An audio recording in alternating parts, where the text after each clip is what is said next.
से नोट करते चलिए, ठीक है। टॉपिक चल रहा है इस समय राष्ट्रपति, और जो लोग तैयारी कर रहे हैं आई थिंक आपने राष्ट्रपति का नाम तो सुना ही है ना। चलो ये बताओ, भारत के पहले राष्ट्रपति का नाम क्या है? दूसरे का? तीसरे? जाकिर हुसैन साहब। चलो, कहने का मतलब ये है कि आपके लिए ये जो लिस्ट है ये वनडे एग्जाम में कारगर हो सकती है, लेकिन पीसीएस और यूपीएससी में नहीं आती। परंतु कभी कभी पीसीएस को भी दौड़े पड़ जाते हैं। तो पीसीएस अब क्या करने लगा है मैं आपको बता देता हूँ। अब पीसीएस ने नए तरीके के सवाल इजाद कर लिए हैं।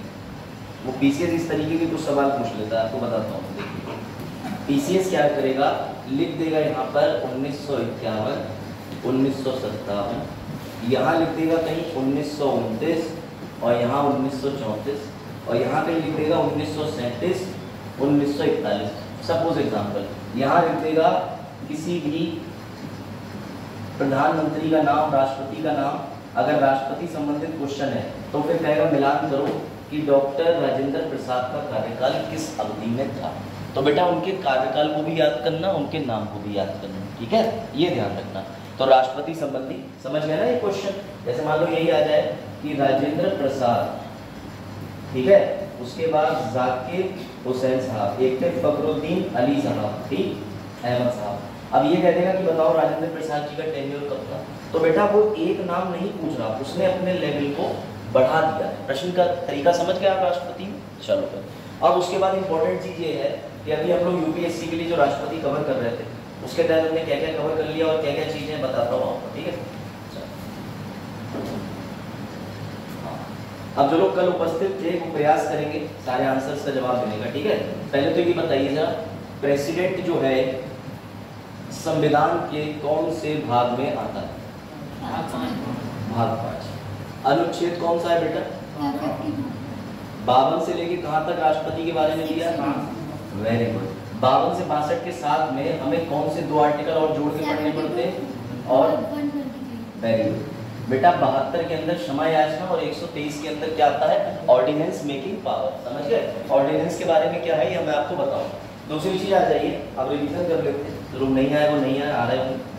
अनुच्छेद 52 कहता है कि भारत का एक राष्ट्रपति होगा। ये याद रखना, भारत का एक राष्ट्रपति होगा, यानी कि कुछ भी हो जाए, कुछ भी हो जाए, आ जाओ, कभी भी ऐसा नहीं होगा कि भारत में राष्ट्रपति ना, कुछ भी हो जाए, देश में आपातकाल लगा हो राष्ट्रपति होगा, राष्ट्रपति मर जाए तब भी राष्ट्रपति दूसरा स्टेपनी के तौर पे वाइस प्रेसिडेंट रिजर्व में है। राष्ट्रपति कहीं चले जाएं उनके जगह पर जिस दिन वो जाएंगे उस एक क्षणिक पल से भी तुरंत ही दूसरा राष्ट्रपति वहां पर आ जाएगा।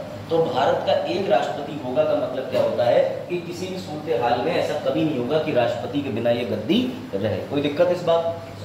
फिर मैंने आपको दूसरी चीज बताई थी, अब ये जो आज बच्चे आए उनके दिमाग में नहीं बैठेगा, और बच्चे बताएंगे कि भारत का जो राष्ट्रपति होता है, ध्यान से सुनना और पढ़ना, बताइएगा जरा कि वो हेड ऑफ स्टेट होता है या हेड ऑफ गवर्नमेंट?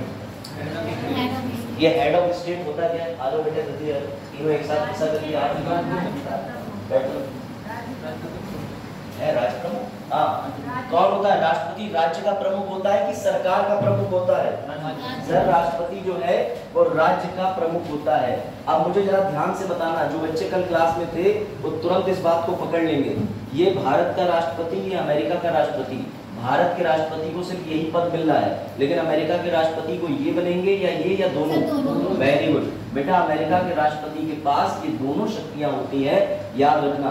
इससे आप एक चीज और नोटिस कर सकते हो कि सर भारत में राष्ट्रपति को ये बोला जाता है, ये पीएम को बोला जाता है, लेकिन अमेरिका के राष्ट्रपति के पास में प्रेसिडेंट प्लस प्राइम मिनिस्टर दोनों की शक्तियां होती है। इसलिए अमेरिका के अंदर प्रधानमंत्री का पद होता ही नहीं, कभी भी नोटिस करना, सर्च कर लेना। अभी तो जो बाइडेन है इन्होंने अपनी जगह अपनी वाइफ का नाम प्रस्तावित कर दिया है, ये पीछे हट चुके हैं क्योंकि उम्र के चलते 82 साल के हो, ठीक है, ये बात ध्यान रखना। ये मैं कल डिटेल में आपको बता चुका हूँ। दूसरी चीज, अब आ जाओ आर्टिकल नंबर 53 पे। 53 बात करता है कि जो राष्ट्रपति होंगे वो भैया कार्यपालिका के प्रमुख होंगे, ठीक है। अंग्रेजी मानो, he is the head of executive, ठीक है। साथ के साथ इसमें 2 चीजें और लिखी हैं कि राष्ट्रपति चाहे तो सीधे अपने आप कुछ भी कर सकते हैं, और अगर अपने आप ना करना चाहें तो अप्रत्यक्ष तरीके से अपने से जो भी नीचे अधीनस्थ यानी इनके नीचे जो भी क्या है ऑफिसर्स हैं उन्हें डेलीगेट कर सकते हैं। वर्ड याद रखना, वर्ड याद रखना, वर्ड। बेटा मेंस की आंसर राइटिंग करते समय आपको ये वर्ड मैं इसलिए लिख के खुद से दिखा रहा हूँ क्योंकि मेंस के उत्तर लेखन में अगर ये उत्तर के अंदर नहीं आए शब्द तो उत्तर कट जाएगा। अभी आपको जो आगे का टॉपिक पढ़ाऊंगा जो लोग सिर्फ आज आए हैं उन्हें समझ में आएगा, लेकिन याद रखना बाद में आप ये कहोगे कि ऋतिक रोशन को सर जादू कह रहे हो, जादू क्रिस क्यों कह रहे हो, क्योंकि अगर पिक्चर तुमने शुरू से नहीं देखी तो तुम्हें इंटरवल के बाद का दृश्य समझ नहीं आया। और यहाँ मैं जलेबी नहीं तल रहा हूँ कि ये आज आए और दही से खा गए, अगर रेगुलर आ पाओ तो आओ, वरना मैं उठा के फेंक दूंगा यहाँ से दूसरी क्लास में। मैं नहीं पढ़ाऊंगा, 5 बच्चे, ठीक है, बच्चे वैसे 2 ही अच्छे लेकिन 5 भी बढ़िया क्लास में, कोई टेंशन नहीं, ठीक है, कभी 4 भी कर। तो याद रखना अप्रत्यक्ष रूप से। फिर मैंने इसके अंदर आपको एक आर्टिकल और जोड़ के बताया था 53 के अंदर, बेटा उस आर्टिकल का नाम क्या था? आर्टिकल 74। सर आर्टिकल 74 कहता है कि राष्ट्रपति कोई भी काम करेंगे तो उसमें राष्ट्रपति को सहायता प्लस सलाह, बेटा ये मैं एक्चुअल वर्ड लिख रहा हूँ चाहे हिंदी हो चाहे अंग्रेजी, इसे कहते हैं एड प्लस इसे कहते हैं एडवाइस। बेटा पहले ये हुआ था कि राष्ट्रपति का पद बाबा साहब ने इतना मजबूत बनाया कि उसे सिर्फ सलाह की जरूरत थी लेकिन इसके ऊपर बाध्यकारी नहीं था। हुआ ये जब इमरजेंसी आई, इमरजेंसी में राष्ट्रपति को प्रधानमंत्री ने सलाह दी तो हो सकता था कि राष्ट्रपति कल को इस बात से मुकर जाते कि मैं प्रधानमंत्री तुम्हारी सलाह नहीं मानूंगा, मैंने इमरजेंसी तो लगा दी अब नहीं लगाऊंगा, तुम्हारी सलाह नहीं मानता। तो इंदिरा गांधी जी ने, मैंने आपको बताया कि अनुच्छेद 74 के अंदर संशोधन कर दिया और इंदिरा गांधी जी ने 42वें संविधान संशोधन से लिख दिया कि ये सलाह और सहायता बेटा ये कैसी होगी? बाध्यकारी। इंग्लिश वालों इसे कहते हैं बाइंडिंग। क्या कहते हैं? कल इस पे डिटेल में चर्चा हो चुकी है। उसके बाद बेटा इंदिरा गांधी ने संशोधन करा 1976 में। देश में 21 महीने का आपातकाल का पीरियड लगा हुआ था, लेकिन जब ये सारी चीजें खत्म हो गई, आपातकाल हट गया, उसके बाद आपको पता होना चाहिए कि 1977-78 के आसपास एक और व्यक्ति पीएम बना जिनका नाम था मोरारजी देसाई। और मोरारजी देसाई साहब ने देखा कि अनुच्छेद 52 और 74 एक साथ जोड़ के पढ़ा जाता है। 53 बताता है, 53 बताता है कि राष्ट्रपति कोई भी शक्ति, 53 प्लस 74, 53 कहता है कि राष्ट्रपति कोई भी कार्य कर सकता है परंतु किसकी सलाह पे करेगा? इन दोनों के। मोरारजी देसाई भी उस समय क्या बने थे? पीएम। मन में लालच आ गया, ये चाहते तो इंदिरा गांधी का 42वां संविधान संशोधन खत्म कर सकते थे, लेकिन उन्होंने खत्म नहीं करा क्योंकि ये भी तो प्रधानमंत्री थे। इसका याद करने का तरीका है क्योंकि सास भी कभी बहू थे, उन्हें लगा भैया कि मैं भी तो पीएम हूँ, अगर मैं ही ये संविधान संशोधन खत्म कर दूंगा तो मैं राष्ट्रपति को आदेश कैसे दे पाऊंगा, राष्ट्रपति को बाध्य कैसे कर पाऊंगा। तो बेटा इसका कंक्लूजन ये निकला कि इसके बाद 44वां संविधान संशोधन किया गया और इसमें मोरारजी देसाई जी ने सिर्फ एक शब्द जोड़ दिया जिसका मतलब था पुनर्विचार, ठीक दिया गया, और इसे इंग्लिश में कहते हैं रिकंसीडरेशन। इसका मतलब इतना है कि जब राष्ट्रपति के पास कोई बिल भेजा जाएगा या कोई सलाह भेजी जाएगी तो उस सलाह पे राष्ट्रपति अपना विचार रखेंगे और वापस भेज देंगे, लेकिन अगर राष्ट्रपति के हम विचार को नहीं मानना चाहें तो प्रधानमंत्री की सलाह पे ही राष्ट्रपति बाध्य रहेगा। आओ जल्दी बैठो बेटा, क्लास 9 की है, 9 बजे 5 मिनट पहले आ जाएगा, ठीक है। ट्रेन लेट आई चलेगा, आप लेट आए ट्रेन छूट जाएगी। आंसर अभी दे देना, सबमिट कर देना, अभी तो आपके कल के भी आंसर्स, ठीक है। All these things we have noted. मैं इसलिए रिवीजन करा रहा हूं ताकि तब तक जो भैया ये जंक्शन है यहाँ पे आ रहे हैं लोग आराम से आओ, ठीक है। तो आपको क्या लिखना है, ऐसे करके अपने नोट्स में लिखते चलिएगा। 52 कहता है राष्ट्रपति होगा, अनुच्छेद 53 कहता है कि भैया ये किसके हेड है, किसके प्रमुख है, कार्यपालिका के, और इसमें तुरंत ही आगे चल के लिख लेना कि अनुच्छेद 74 में 2 संशोधन किए हैं, एक 42वां एक 44वां, ठीक है। ये कब हुआ? 76 में। ये कब हुआ? 1978 में। इसके तहत क्या कर दिया गया, तो राष्ट्रपति को किसकी सलाह पर बाध्यकारी कर गया, ये भी भैया ध्यान रखना, इसे बोलते हैं इनकी सलाह पर बाध्यकारी कर दिया गया, यानी केंद्रीय मंत्री परिषद जिसके अध्यक्ष कौन होते हैं? प्रधानमंत्री। अगर ये बात समझ में नहीं आ रही है टेंशन मत लो, आ जाएगी क्योंकि आज ही तो आए। उसके बाद आ जाओ आर्टिकल 54 पर। आर्टिकल 54 किसकी बात करता है? चुनाव की। बेटा आज हम चुनाव से ही शुरू करेंगे, ठीक है। बस मैं अभी आपको ये बता रहा हूँ कि क्या क्या किस हेडिंग में आता है। 55 बताता है कि चुनाव का तरीका क्या होगा, ठीक है। 56 बताता है कि राष्ट्रपति कितने साल तक राष्ट्रपति रह सकते हैं। तो सबको पता है कि भारत में राष्ट्रपति 5 वर्ष के लिए बनता है, अमेरिका में कितने वर्ष के लिए बनता है। अब देखना, अब आ रहा है मास्टर क्वेश्चन, जिसने इसका आंसर दे दिया वो बच्चा आईएएस तुरंत बना दूंगा मैं। ध्यान से सुनना, इंग्लैंड में राष्ट्रपति कितने वर्ष के लिए होता है। हाँ, ये पुराने बच्चों के लिए अपवाद है, इनको नहीं दूंगा मैं। इन्होंने आंसर क्रैक कर दिया, लेकिन इसका आंसर ज्यादातर बच्चे दे ही नहीं पाते हैं। वो सोचते हैं इंग्लैंड में भी 5 साल के लिए होगा। इंग्लैंड में राष्ट्रपति का पद होता ही नहीं है, इंग्लैंड में प्रधानमंत्री का पद होता है, क्वीन का पद होता है। जो क्वीन है उसी की तरह भारत में राष्ट्रपति का पद होता है, ठीक है। याद रखना, अमेरिका में प्रधानमंत्री से मिलने मत जाना, ठीक है। तो मतलब अगर मैं जिस दिन देश का राष्ट्रपति बना भारत का, तो मैं सबसे पहले जाऊंगा इंग्लैंड के राष्ट्रपति से मिलने, अमेरिका के पीएम से मिलने। सर जोक कर रहे हो, दोनों ही पद अमेरिका और इंग्लैंड में होते ही। चलो ठीक है याद। उसके बाद 56 के बाद अगला 57 आता है। ये बताता है कि हमारा राष्ट्रपति पुनः चुनाव कितनी बार लड़ सकता है। तो बेटा इसे कहते हैं साइंस की भाषा में इन्फिनिटी, अनिश्चित बार। चाहे जितनी बार चुनाव लड़ो, जब तक कि तुम ये नहीं हो जाते। अभी कोई ऐसा कानून नहीं आया कि मरने के बाद भी चुनाव लड़ सके, वरना हो सकता है एक आध वापस आए। कितनी साल के बाद लड़ो। ये जो आप 75 साल की बात कह रहे हो, या आप टीवी वाली न्यूज की बात कह रहे हो जो अमित शाह के मुंह से निकल गई थी, रिटायरमेंट वाली, जिसको बहुत अवहेलना मिली, मत देखा करो, सब मुंह माया। चलो इधर, जो कानून होगा वो संविधान में पढ़ाया जाएगा, ठीक।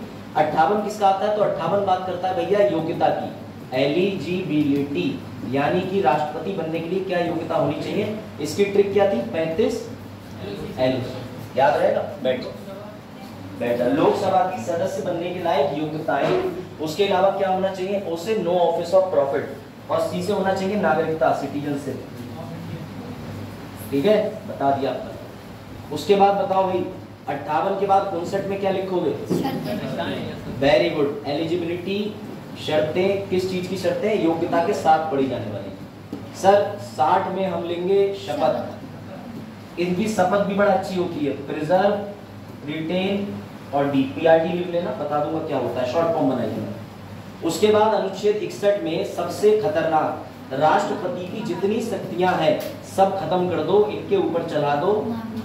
बेटा इसी महाभियोग को अंग्रेजी भाषा में बोला जाता है इम्पीचमेंट, यानी महाभियोग कहते हैं। आज आप ये भी सीखेंगे कि महाभियोग किसे कहते हैं, ठीक है। और महाभियोग जो हमने उठाया है ये अमेरिका से उठाया है। अमेरिका में ज्यादातर बड़े पदों का महाभियोग ही किया जाता है। याद रखिएगा, सुप्रीम कोर्ट के जज का महाभियोग नहीं होता।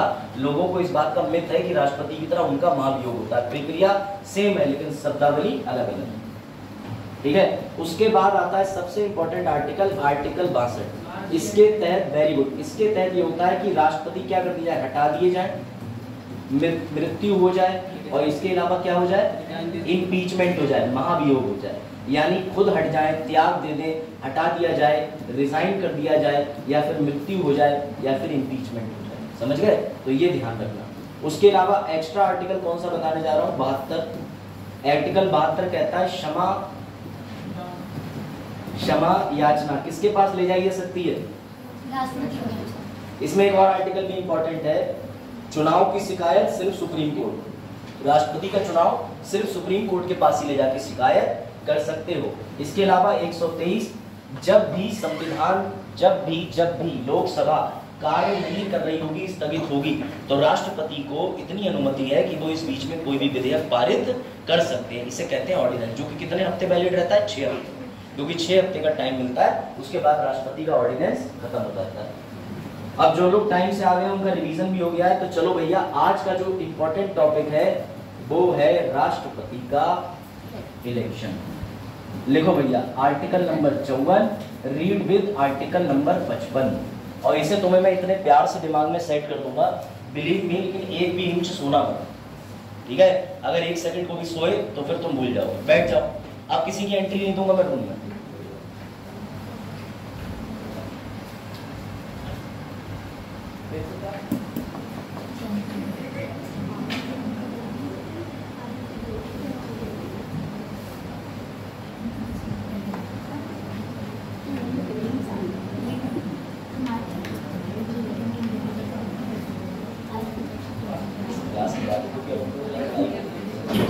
ठीक है, वेद प्रकाश जी एंट्री मत दीजिए। चलो नो एंट्री टू अदर, क्योंकि बेटा मुझे कहानी शुरू से सुनाने का शौक है, रिपीट करने का शौक है। चलो अब ध्यान से समझना। सबसे पहली बात तो ये हुआ कि एक दिन क्लास में एक बच्ची बैठी हुई है शिवांगी दीक्षित, ठीक। एक दिन उसने कहा कि सर मैं तैयार हूँ। क्या है, बर्थडे? अच्छा चलो हैप्पी बर्थडे सर, ठीक है। जल्दी बैठ जाओ जल्दी, इसके बाद एंट्री नहीं है। वैसे मैंने मना करा था, कहाँ रह गए वेद प्रकाश? बैठो। चलो ध्यान देना बेटा, अगर स्टोरी मिस हुई तो मैं तुम्हें बता रहा हूँ, फिर भूल जाओगे। एक दिन शिवांगी दीक्षित तैयार होकर के जा रही थी, तो मैंने शिवांगी दीक्षित को रास्ते में पूछा, बेटा वेयर आर यू गोइंग? बैठ जाओ जल्दी बैठ जाओ। समझ में नहीं आएगा सोओगे, फिर डिस्टर्ब होगा क्लास। गर्मी है वरना डोर बंद हो जाता, बढ़िया है, ठीक है। चलो बैठ गई, 3-4 घंटे लगेंगे। चलो देखो इधर। तो बेटा शिवांगी दीक्षित से मैंने कहा वेयर आर यू गोइंग? तो शिवांगी दीक्षित ने कहा सर कैसी बेवकूफी वाली बातें कर रहे हो, मैं तो कह रही हूँ आप भी चलो। मैंने कहा क्यों? बोली सर हमारे देश में चुनाव हो रहे हैं राष्ट्रपति के, मैं जा रही हूँ वोट डालने। तो मैं और तनु थोड़ी देर हंसे, ही। फिर बोले क्यों? तो मैंने कहा बेटा चुपचाप घर जाकर के कपड़े चेंज कर लो, क्योंकि आर्टिकल 54 में लिखा हुआ है कि राष्ट्रपति का चुनाव होता है इनडायरेक्ट। तब सपना ने कहा सर इसका क्या मतलब है? मैंने कहा बेटा राष्ट्रपति उपराष्ट्रपति के चुनाव में तुम छोड़ो, तुम्हारे बाबा के बाबा ने भी कभी वोट नहीं दिया होगा। बोली क्यों? क्योंकि मैंने कहा हम लोग उसमें वोट देते ही नहीं है, उसमें वोट कौन देगा? तो सपना ने कहा सर ऐसे तो हमारा राष्ट्रपति चुनने का अधिकार हमें है, क्यों नहीं चुन सकते? मैंने कहा बेटा तुम ही चुनोगी, क्योंकि तुम्हारे शहर में एक दिन चुनाव हुआ होगा उत्तर प्रदेश का, तब तुमने विधायक चुने होंगे। एक दिन चुनाव हुआ होगा लोकसभा का, तब तुमने जतिन भैया को चुना होगा। तो समझिएगा, एक है संजय भैया और एक है जतिन भैया। अब जिन्हें ये दोनों नहीं पता तो बेटा पानी बाहर है डोनिया के पास में, डूब मर जाओ। क्योंकि जतिन प्रसाद क्या है, पीलीभीत से सांसद है, मेंबर ऑफ पार्लियामेंट, और संजय भैया कौन है, member of legislative assembly, MLA. तो बेटा इन्हें तुमने वोट दिया कि नहीं? मैंने कहा कि भाई शिवांगी तुमने इनको चुना। बोली हाँ सर। मैंने कहा अब इनकी ड्यूटी है कि बेटा ये किसको वोट देंगे तुम्हारे बिहाफ पर? राष्ट्रपति को। तो जहां तुम डायरेक्टली नहीं जा रहे, वहां घूम करके जा रहे हो, तो राष्ट्रपति की मतदान प्रणाली का सबसे पहला विकल्प क्या है? Indirect election. तो मैंने इनसे फिर सवाल पूछा। अब सवाल ये आया सर आपने बता दिया कि एमएलए और एमपी देते हैं, ध्यान से सुनना, तो इसको लिखा कैसे जाएगा? तो इसको आप सबसे पहले लिखेंगे निर्वाचक मंडल किससे बनता है। लिखो कॉपी में, निर्वाचक मंडल, इसे इंग्लिश में कहते हैं इलेक्टोरल कॉलेज।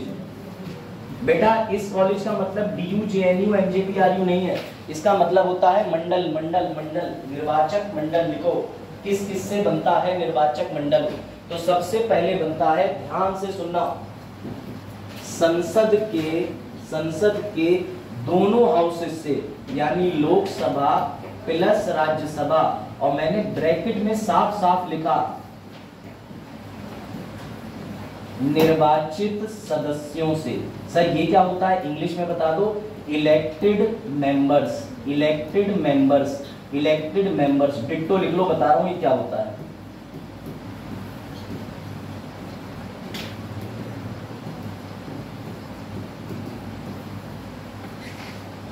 लिखा, पहली लाइन लिखी। सर आपने ये इलेक्टेड शब्द जो लिखा है ना, हमें इसी में कुछ घपला दिख रहा है, आप बताना नहीं चाह रहे। बेटा याद रखना, एक दिन जब तुम राज्यसभा की प्रोसीडिंग देख रहे थे तो तुम्हें कोने में एक छोटा सा बच्चा दिखा, उसका नाम था सचिन। तो तुमने कहा सर ये सचिन कहाँ से क्रिकेट लड़ लिया, ये तो वानखेड़े स्टेडियम में खेल रहा था, और अचानक ही आज हम इसे देख रहे हैं ये संसद के अंदर बैठा हुआ है। तो बेटा याद रखना, हमारी संसद बनी है 3 चीजों से, राष्ट्रपति, लोकसभा, राज्यसभा। ये जो राज्यसभा होती है इसके अंदर टोटल सदस्य 250 होते हैं, लेकिन इसमें से भी अगर तुम अनुपात लेके चलो तो 238 और 12, ये 238 से कहीं ना कहीं से इनडायरेक्ट चुनाव लड़के आएंगे। लेकिन ये जो 12 लोग होते हैं इनको बेटा देश का प्रेसिडेंट, इनको बेटा देश का प्रेसिडेंट क्या करता है? नामांकित करता है। वर्ड लिखो नॉमिनेशन लिखो। मैं दोबारा समझाऊंगा, क्योंकि राष्ट्रपति के चुनाव को समझने के लिए तुम्हें राष्ट्रपति के चुनाव में वोट कौन कर सकता है ये तो समझ लो। सर मुझे बुखार आ गया, मैं इंजेक्शन लगवाने गया पर मैं दोबारा बीमार हो गया। क्यों? क्योंकि बेटा तुम जानवरों को अस्पताल चले गए थे, भैंस का इंजेक्शन लगवा दिया। तो अगर तुम्हें सही दवाई नहीं मिलेगी तो तुम बीमार तो हो ही जाओ। आई एम रिपीटिंग अगेन,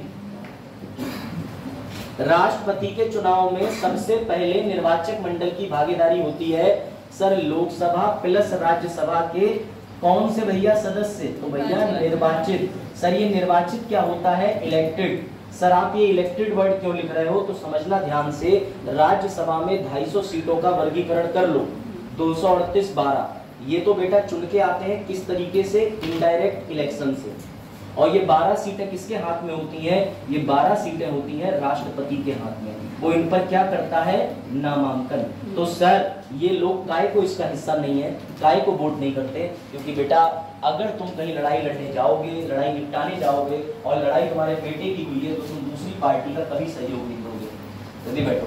कहने का मतलब है कि राज्यसभा के 12 लोग जो हैं, जब उन्हें चुन ही राष्ट्रपति रहा है तो राष्ट्रपति चुनाव में वो वोट किसे देंगे, राष्ट्रपति को। तो इससे क्या आ जाएगी सर, इससे आ जाएगी बाइसनेस, यानी भेदभाव। राष्ट्रपति अपने बंदों से कहेगा 12 वोट तो मेरे पक्के हो गए, इसलिए हमने सिर्फ इसमें 238 लोगों को वोट देने की अनुमति दी है और निर्वाचित लोगों को अनुमति नहीं दी है। बात आई समझ में बेटा। सबसे पहले तो पॉलिटी में तुम लोगों का पार्लियामेंट होना चाहिए था, हिस्टोरिकल अंडरपिनिंग, पर ईश्वर की असीम कृपा से लखनऊ में कुछ महा टैलेंटेड लोग बैठे हैं, तो इसलिए मैं उन्हीं के हिसाब से पढ़ा रहा हूँ, ठीक है। इलेक्टेड का अर्थ समझ गए, ऐसे ही समझो लोकसभा में अब नहीं होता, पहले कुछ सीटें होती थी 2, जिनको एंग्लो भारतीय सीटों के नाम से जाना जाता था। तो ये 2 सीटों के लिए भी राष्ट्रपति क्या करता था, नामांकित कर देता था। लेकिन अब ये कंडीशन खत्म हो गई। तो याद रखना सबसे पहला जो विकल्प है उसमें अब आपको समझने में दिक्कत नहीं होनी चाहिए कि इलेक्टोरल कॉलेज में सर लोकसभा और राज्यसभा के वो सदस्य वोट दे सकते हैं जो क्या हो, इलेक्टेड मेंबर। सर तभी यहां से उत्तर प्रदेश के रोने की आवाज आई, तभी सर यहाँ से गोवा के रोने की आवाज आई। तो मैंने कहा गोवा क्यों रो रहे हो, यूपी क्यों रो रहे हो, बोले सर हम तो राष्ट्रपति के चुनाव में कोई भूमिका दे ही नहीं पा रहे, हमारे पास अपनी खुद की विधानसभा होते हुए भी। तो मैंने कहा बेटा डरने की कोई बात नहीं है, क्योंकि 2 में साफ साफ लिखा है कि हर राज्य की कौन सी सभा, विधान सभा, यानी कि state legislative assembly of all state. साथ में तीसरी चीज और है, पहले ये समझो, इसका मतलब ये होता है कि उत्तर प्रदेश, बिहार, जितने भी राज्य हैं उन सबके पास में अपनी विधानसभा है। सर विधानसभा क्यों है, क्योंकि उत्तर प्रदेश अभ्युदय योजना सिर्फ यूपी में क्यों है, क्योंकि उसकी विधानसभा ने इस बिल को पारित कर दिया। ये बिहार में क्यों नहीं है, क्योंकि ये यूपी ने खुद का कानून बनाया है। तो जब भी राज्य खुद का कानून बनाता है उसे एक क्या चाहिए, छोटा सा घर चाहिए, उस घर का नाम उस राज्य के अंदर होता है विधानसभा। सर बिहार की विधानसभा अलग है, तभी तुम देखते हो कि हर साल, हर 5 साल तो छोड़ ही दो, हर साल किसी न किसी राज्य का चुनाव टकराता रहता है। वो इसलिए टकराता है क्योंकि अलग अलग राज्यों में अलग अलग समय पे चुनाव होता रहता है। बात समझे। तो बेटा याद रखना ऊपर वाला पॉइंट जो है वो संसद के लिए है, संसद के दोनों सदन के कौन से इलेक्टेड सदस्य, हर राज्य के विधानसभा के कौन से सदस्य, इसके भी इलेक्टेड सदस्य। लेकिन किसी किसी राज्य के पास विधान परिषद भी होता है। वर्तमान में 6 ही राज्यों के पास विधान परिषद है। जिन्हें नहीं समझ आ रहा विधानसभा विधान परिषद क्या है, वो परसों की क्लास ना मिस करें, क्योंकि परसों से पार्लियामेंट शुरू हो जाएगा। आज मैं सिर्फ हिंट दे रहा हूँ, इसीलिए हमने विधान परिषद को इसमें नहीं जोड़ा, क्योंकि 6 ही राज्यों के पास तो है। अगर हम सभी विधान परिषद उठा के मौका दे देते तो फिर से पार्शियलिटी हो जाती। तो आपको याद रखना है, ये साथ में लिख लीजिए 70वां संविधान संशोधन 1992, जिसमें बोल दिया गया कि दिल्ली प्लस पुडुचेरी भी अपना वोट दे सकते हैं, क्योंकि इन 2 केंद्र शासित प्रदेशों के पास में खुद की विधानसभा है। सर जम्मू कश्मीर, बेटा अभी जम्मू कश्मीर के पास खुद की विधानसभा जब से अनुच्छेद 370 में परिवर्तन लाए गए नहीं है। सुप्रीम कोर्ट ने बोला है कि 30 सितंबर तक चुनाव करा लेना, बहुत मान लगेगी, लेकिन अभी तक मतलब चुनाव नहीं कर पाता है। जिस दिन कराएंगे उस दिन यहाँ पर लिख के आएगा संशोधन 2024, जम्मू कश्मीर की विधानसभा भी राष्ट्रपति चुनाव में वोट दे सकती है अगर वहां विधानसभा बनी।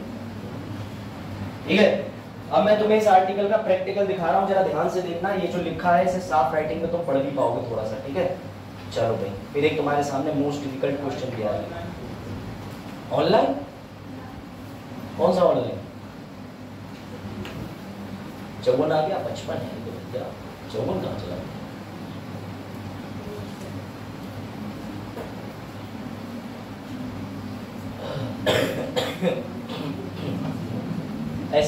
पीडीएफ ही स्टोर कर लेना। चलो छोड़ो, आ जाओ इसको। अब जरा ये चीज नोटिस करो, निर्वाचन मंडल में 3 चीजें लिख लेना, जरा इसको देखो ध्यान से, थोड़ा ब्लर है लेकिन जरा ध्यान से देखो। अब बहुत मजा आएगा, इंटरेस्ट के साथ एक क्वेश्चन पूछूंगा जो तुम्हारी नॉलेज पे नहीं, तुम्हारी एक्टिवनेस पे बेस्ड होगा। जरा ये ध्यान से देखना, आपको पता है कि इस समय देश में वर्तमान, आ जाओ बेटा जल्दी बैठो, इस समय देश में वर्तमान राष्ट्रपति जी का नाम क्या है? हाँ, बाहर खड़ी है रिक्शा लेके, द्रौपदी मुर्मू। सम्मान के साथ बोलो, ऑनरेबल प्रेसिडेंट ऑफ इंडिया। हाँ, honourable president of India Draupadi Murmu ji, और सम्मान ले लो, ठीक। अगर तुमने कभी इंटरव्यू में कह दिया देश का प्रधानमंत्री कौन है? मोदी, तो बेटा सबके सब दोनों लाते हवा में कूद के मारेंगे तुम्हारे। सभी जो काम मिथुन चक्रवर्ती कर सकता है, नाम सम्मान के साथ ही लेना, किसी भी मंत्री का नाम लो, संजय भैया का भी। फिर सर आप बेइज्जती के साथ क्यों ले रहे हैं? मैं तो ले सकता हूँ, पीलीभीत में। तो समझो, राष्ट्रपति के चुनाव ठीक होने से पहले सूचना जारी होती है जून में नामांकन होता है, मतदान होता है, 25 जुलाई को शपथ लेते हैं। अब सबसे कठिन क्वेश्चन तुम लोगों के लिए आ रहा है, ये बता दो इसका उत्तर। ध्यान से, चीटिंग मत करना, जिसने इसका उत्तर दे दिया उससे टैलेंटेड कोई नहीं। हाथ खड़ा करिएगा जिसके पास सही उत्तर। इस बार के 2024 के राष्ट्रपति चुनाव की सूचना कब निकली थी? न्यूज तो सब पढ़ते होंगे, बताओ 20 को, 15 को, जो लोग अखबार पढ़ रहे होंगे उन्हें इसका उत्तर तुरंत बताओ। हाँ, जल्दी हाथ खड़ा करें, 30 सेकंड का समय दिया, बताओ। 15 जुलाई। जितने लोग कह रहे हैं 15 जुलाई, कितने लोग कह रहे हैं हाथ खड़ा करो। एक तो कृष्णपाल हो गए, वेरी गुड, उम्मीद भी थी। एक ईशा हो गए, और कोई बाकी लोग बात नहीं पढ़ते? बेटा जहर खा लो, जहर। 2022 में द्रौपदी मुर्मू चुनी है, कितने साल के लिए रहेंगी कुर्सी पे है? और तुम चुनाव करा दे रहे हो 2024 में नए राष्ट्रपति का।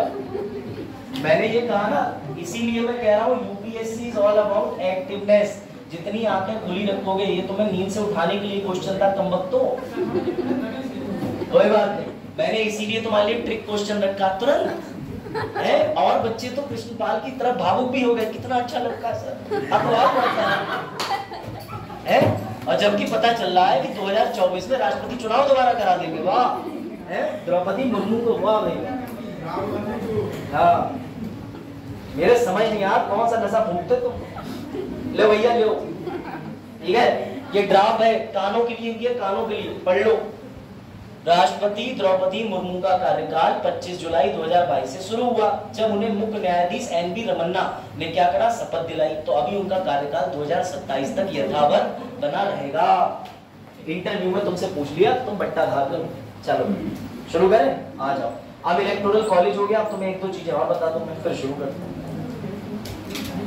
अब तो जान जाओ। चलो अब ध्यान से समझना, आर्टिकल 54 हम समझ गए सर। इसमें आपने 3 लोगों की बात कर दी, संसद के दोनों सदन, सभी राज्यों के क्या हो गया सर? स्टेट लेजिस्लेटिव असेंबली सभी राज्यों की। उसके बाद आपने बताया कि दिल्ली प्लस पुडुचेरी जो कि 70वें संविधान संशोधन से है। लेकिन अब ध्यान देना कि राष्ट्रपति के चुनाव से पहले तुम्हें कुछ चीजें समझनी पड़ेंगी जो मैंने कल लिखवाई थी। एक तो राष्ट्रपति को वोट किस विधि से होता है? सिंगल ट्रांसफरेबल वोट होता है, एकल संक्रमणीय मतदान होता है। दूसरा कौन सा सिस्टम चलता है? प्रोपोर्शनल रिप्रेजेंटेशन, अनुपातिक प्रतिनिधित्व। और तीसरे नंबर पे क्या लिखवाया था? सीक्रेट बैलेट बक्से में चलता है। इतनी बात याद है सबको? तो चलो भैया अब राष्ट्रपति चुनाव पे चलते हैं। अब इन्हें जानते हो? अगर इन्हें भी नहीं जानते हो भैया तो भी बड़े दुख की बात है। पहले मैं तुम्हें ये बता दूं कि राष्ट्रपति चुनाव से पहले पर्चा कैसे दाखिल होता है, समझ लेना, ध्यान से समझना, अभी ध्यान देना, ध्यान।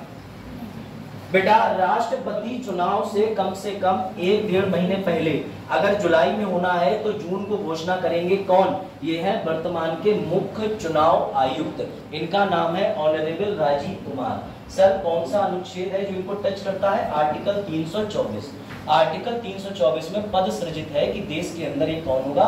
मुख्य चुनाव आयुक्त। बेटा ये चुनाव आयुक्त आकर के घोषणा करते हैं कि अब हम राष्ट्रपति चुनाव शुरू कर रहे हैं। तभी अचानक एक दिन मेरे पास संजीव भाग के आए और बोले सर मैंने तैयारी कर ली है। तो मैंने कहा बेटा किसकी तैयारी कर ली? बोले सर आपको नहीं पता, दिखने में मैं अच्छा हूँ, दिमाग भी माशाल्लाह मेरे पास है, LLB मैंने कर रखी। संजीव आए आज?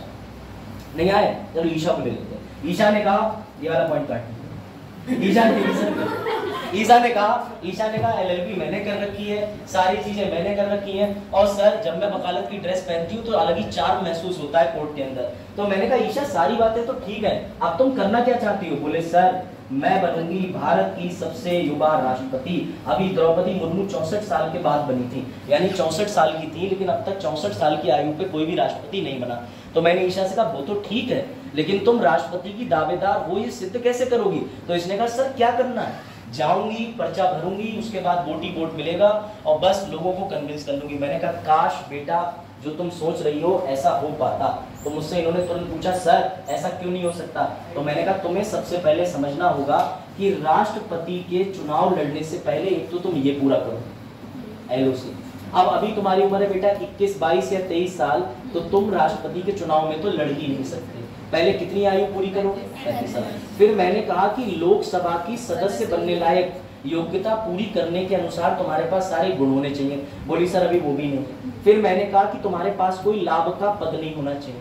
अगर तुम कहीं प्रोफेसर हो चलेगा, लेकिन तुम किसी पॉलिटिकल पार्टी के अंदर जिला अध्यक्ष हो, प्लानिंग आयोग का कुछ हो, नीति आयोग की कोई सदस्य हो, तो तुम्हें क्या करना पड़ेगा? रिजाइन। और तीसरा बेटा तुम्हें भारत की नागरिक हर हाल में होना पड़ेगा। तो इन्होंने कहा हाँ सर आपकी सारी बातें ठीक है, ऐसी कंडीशन तो मैं फुलफिल नहीं कर रही हूँ। मैंने कहा बेटा ये कहानी यहाँ नहीं रुकती, जब तुम ये सारी शर्तें पूरी कर लोगे तो तुम्हारे सामने सबसे बड़ी दिक्कत ये आएगी संसद। बोले सर क्यों? मैंने कहा संसद के 545 और 250 सदस्यों में से कम तुम्हें 50 चाहिए होंगे प्रस्तावक और 50 चाहिए होंगे अनुमोदक। सर ये 50 प्रस्तावक और अनुमोदक क्या होते हैं? तो मैंने कहा बेटा एक होते हैं प्रोपोजर्स, एक होते हैं सेकेंडर्स। क्यों? क्योंकि बेटा अगर तुम कोई ऐसे व्यक्ति नहीं हो जिसको ये सपोर्ट नहीं कर रहे चुनाव लड़ने से पहले, तो तुम चुनाव में पार्टिसिपेट भी नहीं कर सकते। आपको जान के ताज्जुब होगा, गांधी जी के प्रपोजल ने पार्टिसिपेट करा था, प्रपोजल और सेकेंडर नहीं मिले। राहुल गांधी जी राष्ट्रपति का चुनाव लड़ने की सोचे तो पहले तो उन्हें 50 लोग संसद के अंदर ही सपोर्ट करने वाले मिलने चाहिए, 50 प्रस्तावक अलग, 50 सेकेंडर अलग। ये बात ध्यान रखना। जब ये लोग आपके लिए अपनी तरफ से हाँ करेंगे तब उसके बाद आपको मिलेगा एक दाखिला पत्र। मैं थोड़ा सा दिखा देता हूँ आपको और अच्छा आइडिया लग जाएगा बेटा। जब ये घोषणा करते हैं 324 के अंदर ये लोग आते हैं, ध्यान से समझना। वर्तमान इस समय 3 है, मुख्य सूचना आयुक्त राजीव कुमार, उसके अलावा कौन है? ज्ञानेश और इन दोनों का जो नियुक्ति हुई है बड़ा विवादित तरीके से हुई है, मैंने पढ़ाया था करंट अफेयर में। अब आगे आ जाए। सबसे पहले निर्वाचक मंडल समझ गए। नामांकन पत्र भरने से पहले क्या चाहिए? 50 प्रपोजल और 50 सेकेंडर। सर राष्ट्रपति द्रौपदी मुर्मू के लिए भी कोई प्रस्तावक और सेकेंडर रहे होंगे, उनमें से सबसे महत्वपूर्ण जो है उनका देख लो, आप पढ़ो, प्रैक्टिकल देखो, प्रैक्टिकल सुनो मत, फील करो। बाकी पढ़ाते हैं मैं समझा। चलो बेटा उसमें क्या लिखा है? संसदीय कार्य मंत्री प्रहलाद जोशी के घर पर, ठीक है, मुर्मू का नामांकन पत्र तैयार किया जा रहा। सबसे पहले किसने, जो 50 लोग प्रस्तावक चाहिए उसमें जाके किसने हाथ खड़ा करा? मोदी जी ने। और मोदी जी ने कहा मैं समर्थन करता हूँ। हाँ क्या अगर इसमें खाली मुर्मू लिखा हुआ है तो बेटा अभी ये राष्ट्रपति बनी भी तो नहीं। कहने का मतलब है ये न्यूज तब की है जब ये चुनाव के लिए खड़ी हो रही थी, समझो इंटेंशन। आ जाओ। तो बेटा उसके बाद क्या हुआ, ध्यान से सुनना। अब सर जैसे ही द्रौपदी मुर्मू जी का पर्चा भर गया तो पर्चा भी देख लो पहले, पर्चा कैसा होता है? ठीक है, ये पर्चा होता है। इस पर्चे के भरने के बाद तुरंत ही बेटा द्रौपदी मुर्मू बैंक गई और उन्होंने पैसे निकाले 15,000 रुपए। तो मैंने कहा मैम 15,000 क्यों निकाल रही हो? बोली अभिषेक अगर ये चुनाव 2000 से पहले हो रहा होता तो मुझे 5,000 लग जाते, काम हो जाता, लेकिन अब ये राशि कितनी हो चुकी है?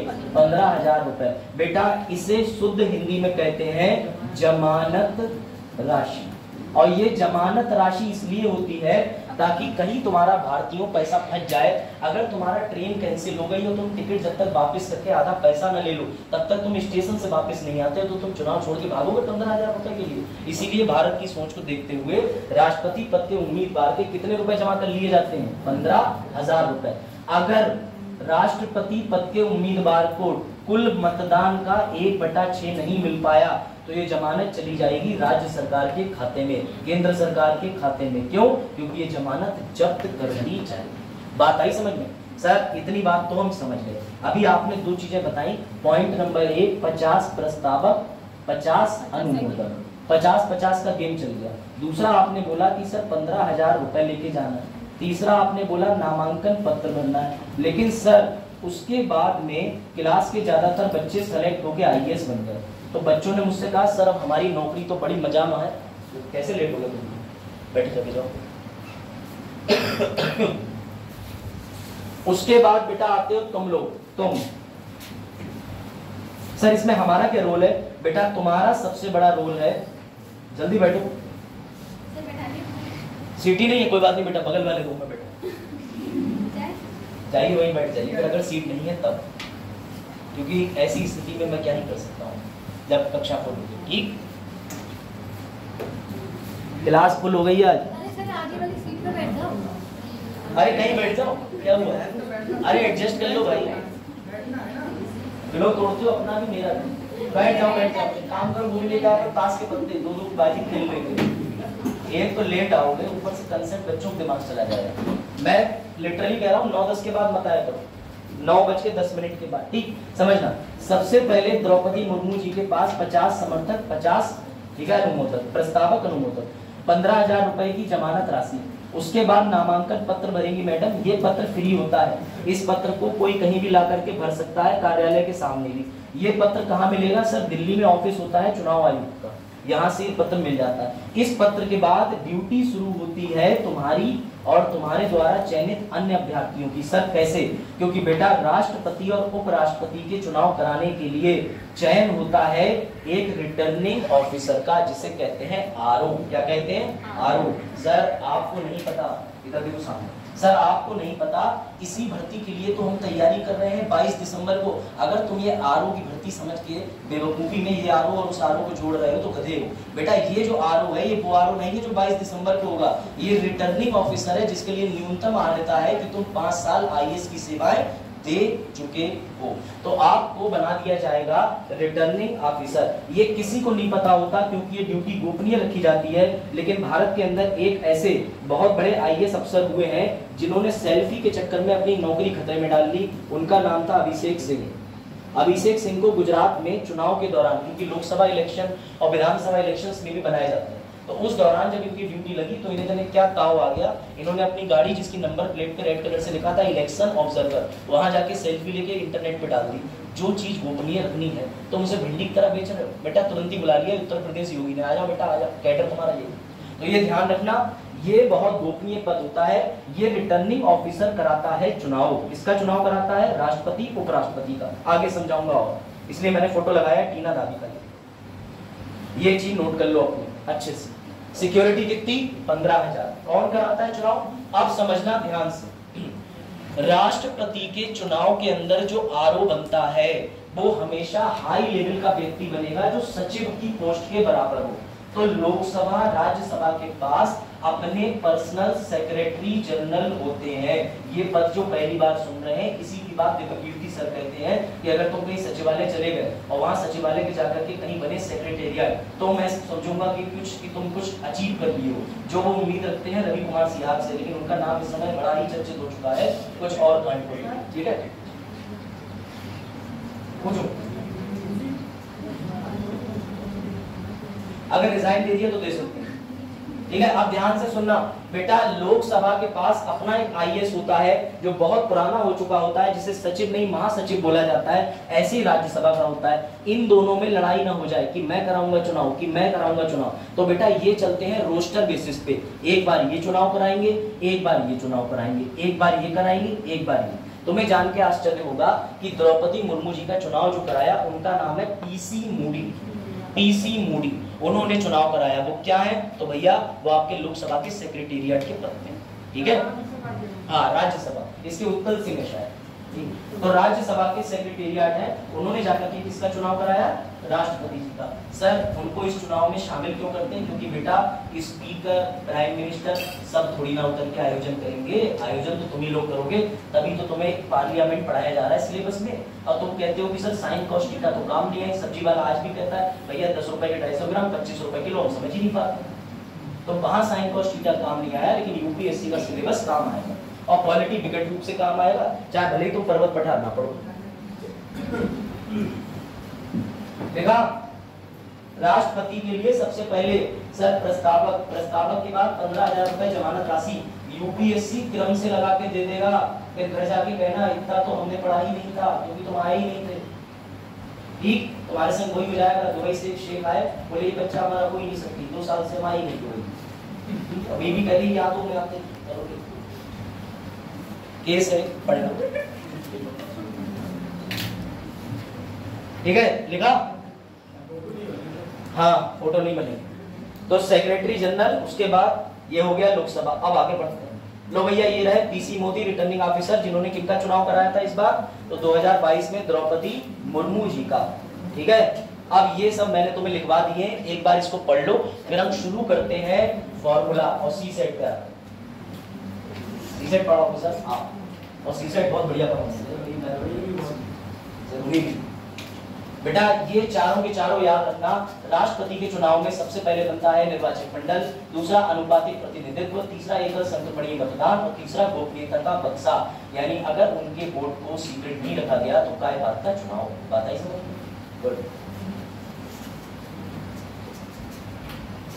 शक्तिमान देखते थे तुम लोग? किस किस ने देखा? किस किस ने? सब पीछे वाले। अरे शक्तिमान ऐसे क्या होता है? पूरा हाथ ऐसे कर। हाँ, यही मुझे जानना था, सब मेरी उम्र के बैठे हैं। चलो ठीक है, फालतू में ओके में हो गया, बढ़े आगे। लिखो, जल्दी लिखो। क्या करूं? आज ही आज मुझे उपराष्ट्रपति राष्ट्रपति खत्म करने का आदेश मिला है, और आदेश जो है फौजियों को मिलता है, गोली मार देते। मैं क्या कर सकता हूँ? मैं तो भैया ईमानदारी से पढ़ाता हूँ, पूरा पढ़ाऊंगा मैं। क्लास चाहिए 2.5 घंटे में? नहीं 2.5 घंटे में भाई सर आ जाएंगे। अच्छा सर, मेरी क्लास खा रहे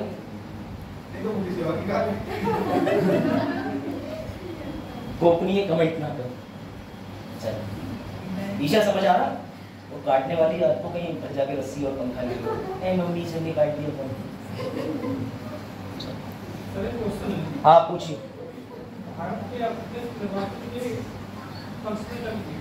निर्वाचन के पर मतलब क्या होता है?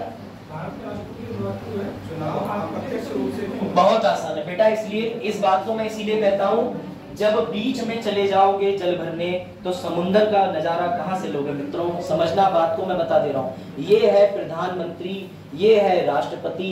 सर इसका चुनाव इलेक्शन के माध्यम से होता है डायरेक्ट, राष्ट्रपति का चुनाव इनडायरेक्ट होता है। सुनो, अगर राष्ट्रपति को भी सपना वोट देने, शिवांगी वोट देने, तनु वोट देने चली जाती तो राष्ट्रपति कहता प्रधानमंत्री भाड़ में जाओ। क्यों? क्योंकि बेटा भारत में वरीयता क्रमता में नंबर 1 पे राष्ट्रपति है, और बाबा साहेब ने सोचा कि अगर इसके चुनाव का तरीका नहीं बदला तो ये जो सामने व्यक्ति जो जनता द्वारा चुन के आया है उसका कोई वजूद नहीं रह जाएगा। तो वरीयता क्रमता में हमें इसे नंबर 1 पे तो रखना है, लेकिन इसका जो चुनाव का पैटर्न है वो चेंज करना पड़ेगा, वरना पीएम जैसे पद की कोई वैल्यू नहीं रह जाएगी। तो मैनेज करने के लिए हेड ऑफ स्टेट और हेड ऑफ गवर्नमेंट में डिफरेंस बस। अगला हाँ, बस एक ही तरफ मेरे हिसाब से पर्याप्त है, इसके अलावा कुछ, इसके अलावा कोई लॉजिक हो आप जरूर बता सकते हैं। वेलकम, बताओ। जनसंख्या के कारण अगर हम ये भी प्रत्यक्ष रूप से कराने लगे तो बहुत ज्यादा महंगा पड़ जाएगा, इससे देश की आर्थिक स्थिति में थोड़ा फर्क पड़ेगा। नहीं, ये बैलेटरी में करवा सकता हूँ। कैसे करवा सकते हैं? एक ही समय में प्रधानमंत्री राष्ट्रपति के चुनाव कराओ, ईवीएम 2 रख दो। अभी हमारे यहाँ चालू लागू नहीं है तो फिर आप ये तर्क में रख ही नहीं सकते, इसमें पॉपुलेशन का पॉइंट बन ही नहीं सकता, क्योंकि भारत में ऐसा भी समय था कि एक राष्ट्र एक चुनाव होते थे एक समय पे। और कुछ सब पढ़ के आया। हाँ, इसके अलावा आपने जो बात कही बिल्कुल ठीक, बिल्कुल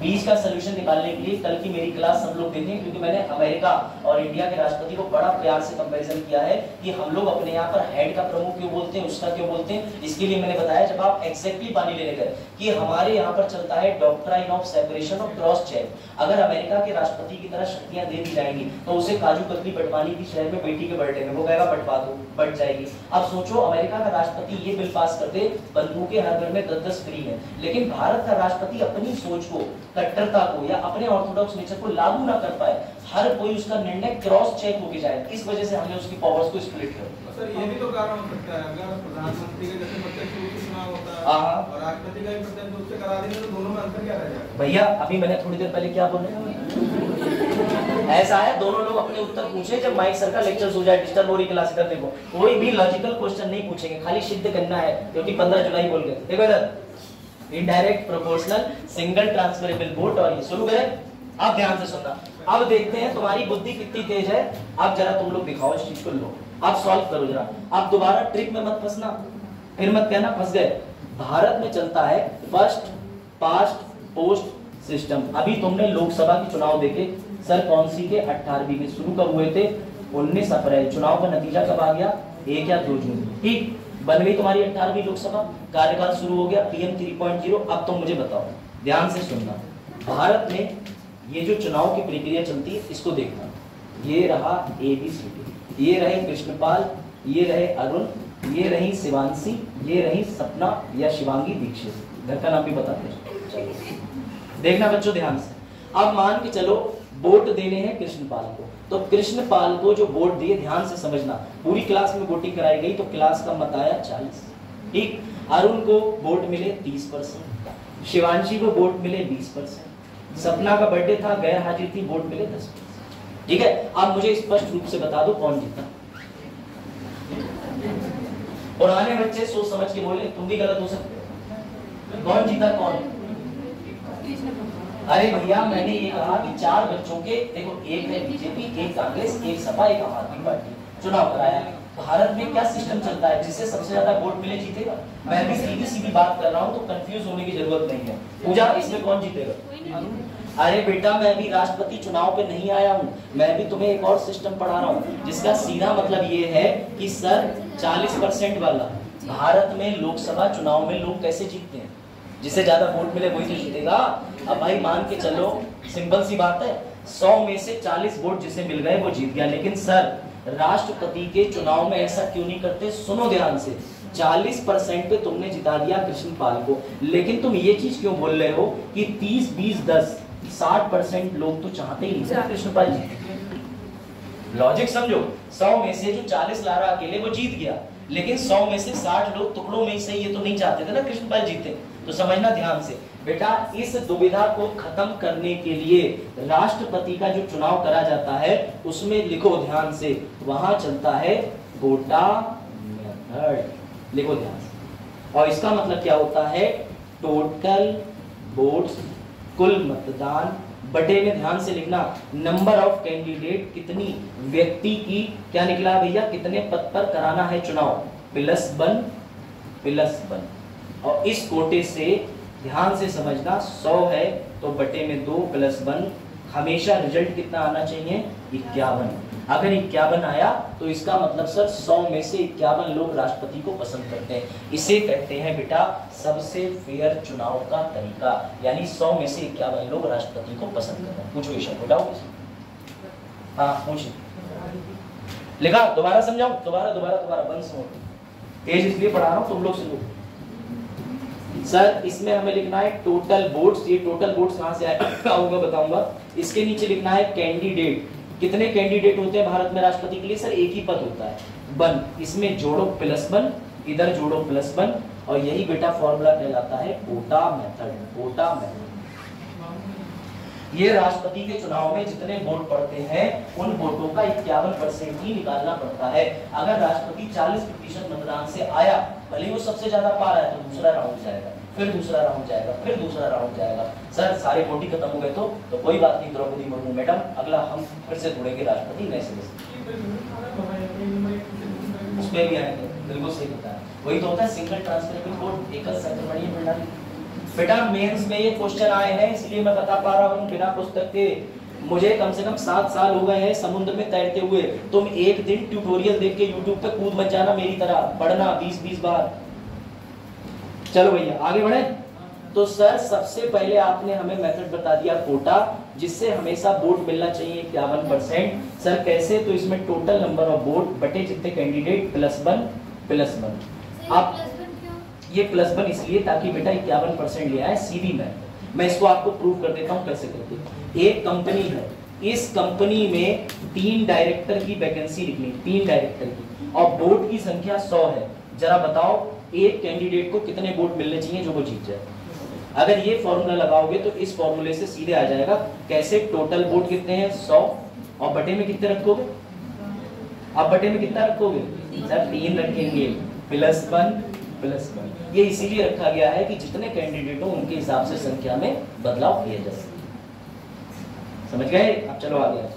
अब दूसरा समझो। सर हमने कोटा मेथड तो पढ़ लिया, अभी जरा 2 और लिख लो फॉर्मूले। सर कौन सा? बेटा मैंने बताया कि चुनाव में वोट कौन देता है?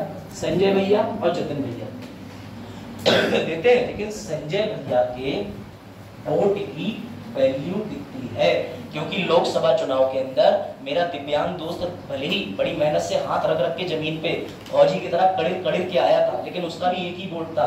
और वही राजा बाबू बन के मैं भी गया था, मेरा भी एक ही वोट था। लेकिन यहाँ ऐसा नहीं है, यहाँ पर जितनी आबादी, उस आबादी के अनुसार से अनुपातिक प्रतिनिधित्व चलता है। कैसे चलता है? तो सुनो, एमएलए का जो वोट बनता है बेटा, एमएलए सर कहाँ होते हैं? राज्य की। क्या एमएलए यहाँ होते हैं? नहीं सर, ये अलग है, ये अलग है। ध्यान से सुनना, कितने राज्य हैं? 28। केंद्र शासित प्रदेश कितने हैं? 8। पर सर अनुमति कितनों को है वोट देने की? 2। कौन सा है सर? दिल्ली। इनके लिए जो फॉर्मूला चलता है एमएलए भाई साहब के लिए, तो लिखो भैया टोटल आबादी बटे टोटल विधायक, हर राज्य के अलग अलग। अगर यूपी के ले रहे हो तो सिर्फ यूपी के, गुणे 1/1000। लिखो फॉर्मूला, सबसे आसान। आबादी, अभी मैं आपको एक चीज और बताऊंगा विज्ञान, ये आबादी भी 2024 की नहीं, आबादी 1971 की फिक्स कर दी है। ये भी समझना, क्यों बताता हूँ, क्योंकि इसमें फैक्ट और तथ्य बहुत मजेदार और बहुत सारी चीजें, इसलिए बेटा बहुत ध्यान से समझाना पड़ता है। तभी मैंने कहा लेक्चर शुरू होते ही आ जाएगा। पूजा सब समझ पा रहा? कोई दिक्कत? गुड, आपकी फ्रेंड नहीं है? आप पीछे वालों, तुम्हें हवा के साथ साथ बुद्धि का ज्ञान आ रहा है कि नहीं? गुड, यही चाहिए बच्चों। मेंस जो है ना, मेंस मैंने जो मेंस दिए थे लखनऊ के सेंटर में, उसके बगल में डीजे बजाया पूरे 6 घंटे। ठीक है, वो गाना दिमाग में गूंजने से आप रोक ही नहीं सकते। भोजपुरी गाना था, लॉलीपॉप लागे तो अब सुनना है वो भी, ठीक। लेकिन उसके चलते मैंने, और बेंच ऐसी कि अगर मैं थोड़ा हिल जाऊं तो ऐसा स्टूल जिसमें बचपन में तुम्हारे दादाजी नाई के यहाँ तुम्हारे बाल कटवाने ले जाते थे, सिंगल 4 पैर वाला, उन्हीं की उम्र का स्टूल।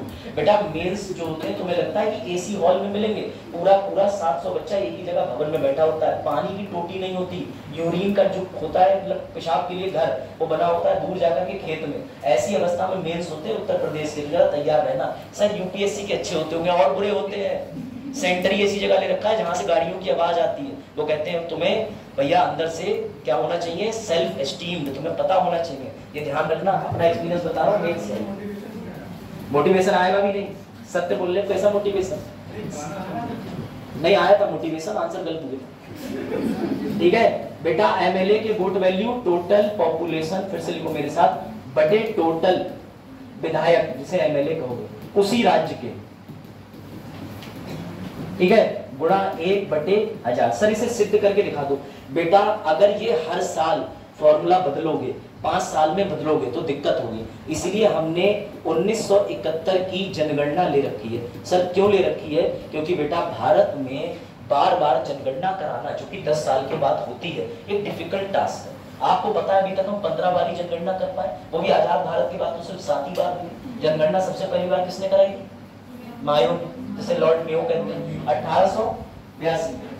ठीक है, और 1882 नहीं 72 में पहली जनगणना कराई थी, जो कि कैसी थी? इनफॉर्मल। खैर उस पे नहीं जाएंगे। 1971 की जनगणना लॉक कर दी गई है। बेटा ये कब तक रहेगी? तो 1971 की जनगणना तब तक रहेगी जब तक 2026 के बाद अगली जनगणना ना हो और उसके नए आंकड़े ना आ जाए। ऐसा क्यों करा सर?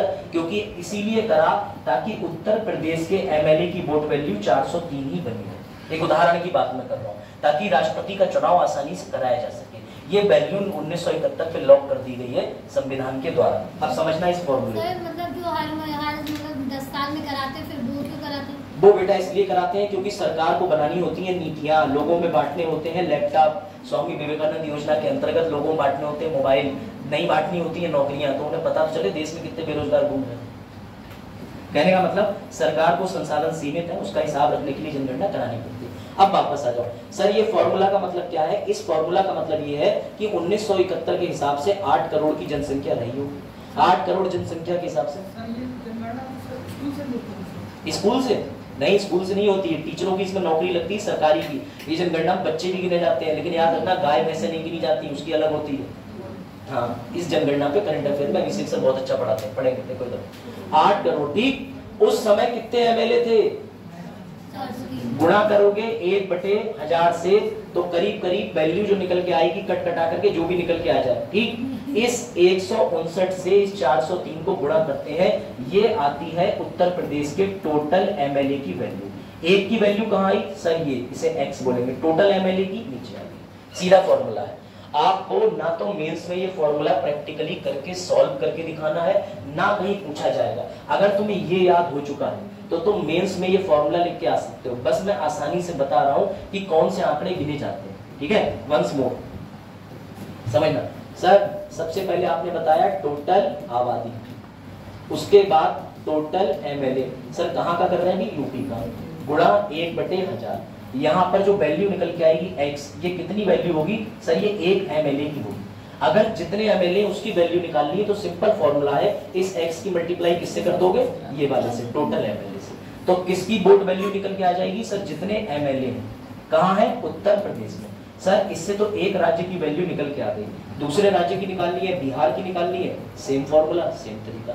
ऐसे करते करते 28 राज्य प्लस दिल्ली प्लस पुडुचेरी की वैल्यू निकाल ली। ये रहा, मैंने ऐसे कर दिया, इसको बोलते हैं टोटल।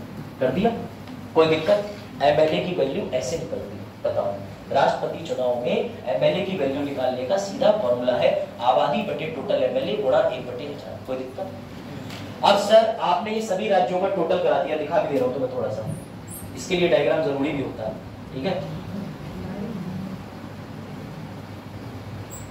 ये कोटा सिस्टम देख लिया, चलो भैया, हाँ ये रहा, ये देखो, ये दिया हर राज्य में कितने एमएलए लॉक कर दिए गए हैं। ये है, देखो बेटा यूपी के कितने एमएलए दिए? 403।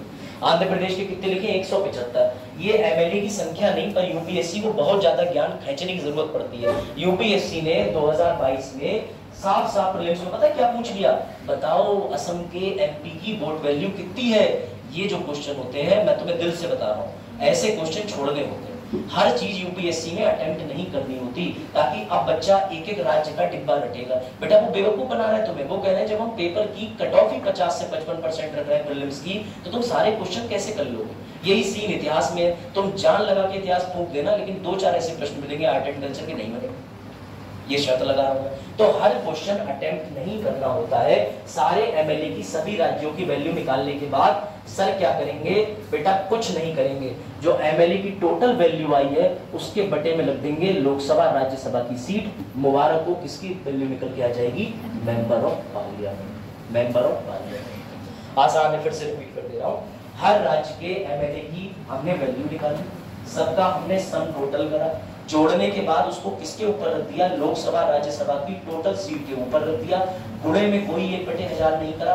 किसकी सीट वैल्यू निकल के आ गई? एमपी की। एमपी कौन? जतिन भैया के वोट की वैल्यू ज्यादा होगी और एमएलए के वोट की वैल्यू कम होगी। ये तो इनकी कैलकुलेशन पे डिपेंड करेगा। अभी तो फिलहाल एमएलए की वोट वैल्यू ज्यादा है।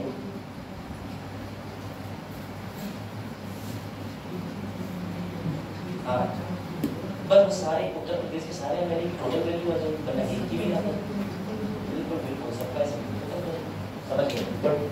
बेटा समझ में आया? एमपी एमएलए की वैल्यू अगर ये नहीं समझ पाए तो राष्ट्रपति चुनाव किसी काम का नहीं, क्योंकि इसके बाद तीसरा सरप्राइज और है, मतलब तीसरा एक डिब्बा और है जिसमें बिल्कुल इसलिए क्योंकि उस समय पे डिलिमिटेशन कमीशन हमारे पास 4 ही बार बनी थी और परिसीमन आयोग अगला बनेगा, तो ये 1971 को हटा के, हालांकि 1971 को 2000 में चेंज करने का प्रस्ताव आया था, लेकिन सन 2000 के अंदर 84वां संविधान संशोधन से फिर से चेंज कर दिया। ठीक है, याद रखिएगा अभी तक जनसंख्या लॉक करने के लिए 2 संविधान संशोधन हुए, पहला 42वां, दूसरा 84। 42वां 76 में, 84वां सन 2000 में। 2000 में निर्णय लिया गया था कि हम ये जो 1971 की जनसंख्या इसे हटा दें, लेकिन यकीन मानना जनसंख्या कैलकुलेट कराने के लिए कम से कम 1 साल या 2 साल पहले तैयारी होती है, कम से कम 34 लाख लोगों की सेना बनाई जाती है और उसके बाद में 34 लाख लोग जाकर के जनसंख्या करते हैं। अभी होनी थी कोविड काल में, लेकिन पोस्टपोन कर दी, अभी तक नहीं हो पा रही। हाँ, इसका विरोध करते हैं, बिल्कुल सही आपके, इस चीज का विरोध होता है बेटा चुनाव में। ये बात वो कहते हैं, जो ये बात कह रहे हैं कि आप इस तरीके से जो वोट वैल्यू निकालते हो इसमें दक्षिण भारत का प्रतिनिधित्व बहुत कम है, इस बात का कटाक्ष हमेशा आता है। लेकिन अब जो नई जनगणना होगी, हमने सेंट्रल विस्टा क्यों बनाई दिल्ली में, पुरानी पार्लियामेंट क्यों गिराई, क्योंकि बैठने की संख्या कम थी। अब जब ब्लास्ट होगा तो 888 की पार संख्या चली जाएगी, तो सबको बैठाना है।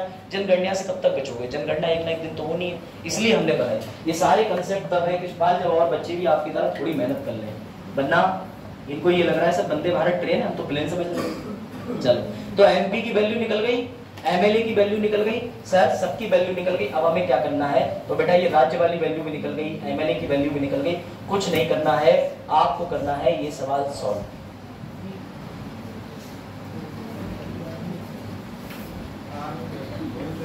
साफ नहीं दिख रहा क्या, इंग्लिश वाला हो जाए साफ। चलो देखते हुआ, तो मैं पढ़ दे रहा हूँ। निर्वाचक मंडल इलेक्टोरल कॉलेज में संसद मतलब एमपी जतिन भैया की वोट वैल्यू कितनी होगी, तो बेटा आंख बंद करके याद करना 708। ये गिर सकती है, उठ सकती है। हाँ, कई बार क्या होता है कि कई जगह के चुनाव स्थगित हो जाते हैं। जैसे मणिपुर में इस बार 2 तरीके के चुनाव देखने को मिले लोकसभा में, आंतरिक और बाह्य, एक ही जगह के 2 चुनाव। ठीक है, चलो भैया अब आ जाते हैं। सर क्या हुआ, ये रहा टोटल, ये देखो सर आंध्र प्रदेश की जनसंख्या कितनी थी, इतनी, विधायक कितने थे, इससे काटा एक विधायक की वैल्यू, इसे मल्टीप्लाई करा सभी विधायक की वैल्यू, नीचे आंकड़ा बना करके क्या कर दिया, ये रहा कैलकुलेट, ये राशि। ठीक है, इस वैल्यू को रखा, बटे में क्या रखा, संसद के दोनों सदन के लोग, वैल्यू आ गई और फाइनली इस तरीके से ये वोट वैल्यू निकालते हैं। ये फाइनल डिब्बा है। लोकसभा के अंदर सीटें कितनी है, 543, प्रत्येक संसद का वोट कितना है, 708, टोटल वोट कितने हैं, राज्यसभा में सीटें कितनी है, 233। सर बाकी क्यों नहीं ली, क्योंकि बाकी राष्ट्रपति ने नामांकित करी। इसमें कौन सी सीटें आती हैं, सिर्फ चुनाव के द्वारा चुनी हुई, प्रत्यक्ष भी इलेक्टेड। कितनी वोट वैल्यू है इसकी भी, 708। तो भैया ये वैल्यू बराबर होने के बाद ये संख्या थी अभी लास्ट के चुनाव में। ठीक है, क्या ये बदल सकती है। अब आते हैं इस पे रैंकिंग सिस्टम पे। चलो भैया अब और सीखिए, ये लास्ट चीज है जो आज की टेक्निकल है, फिर तुम्हें मजा आने लगेगा क्योंकि इसे समझने लगोगे। ठीक है,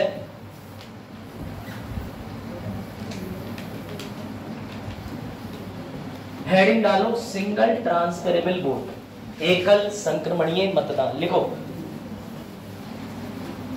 लिखो लिखो, आपस में गॉसिप मत करो। तुमने कल रबड़ी खाई थी, आज भी पता चला, फिर से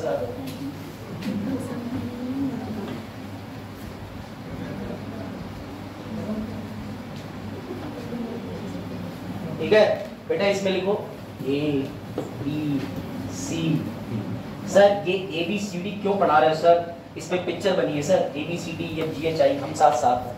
ठीक, हाँ बिल्कुल बिल्कुल, अगर यूपीएससी नहीं निकाला यही काम बचेगा फिर।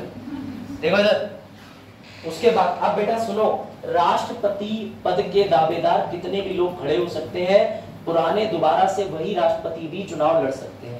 अब तक भारत में कितने राष्ट्रपति हो चुके हैं, 15वें नंबर की राष्ट्रपति है भैया द्रौपदी मुर्मू जी, मत भूलना, क्योंकि पैट के एग्जाम में पूछ लेगा कौन से नंबर की है, बस यूपीएससी पीसीएस नहीं पूछेगा।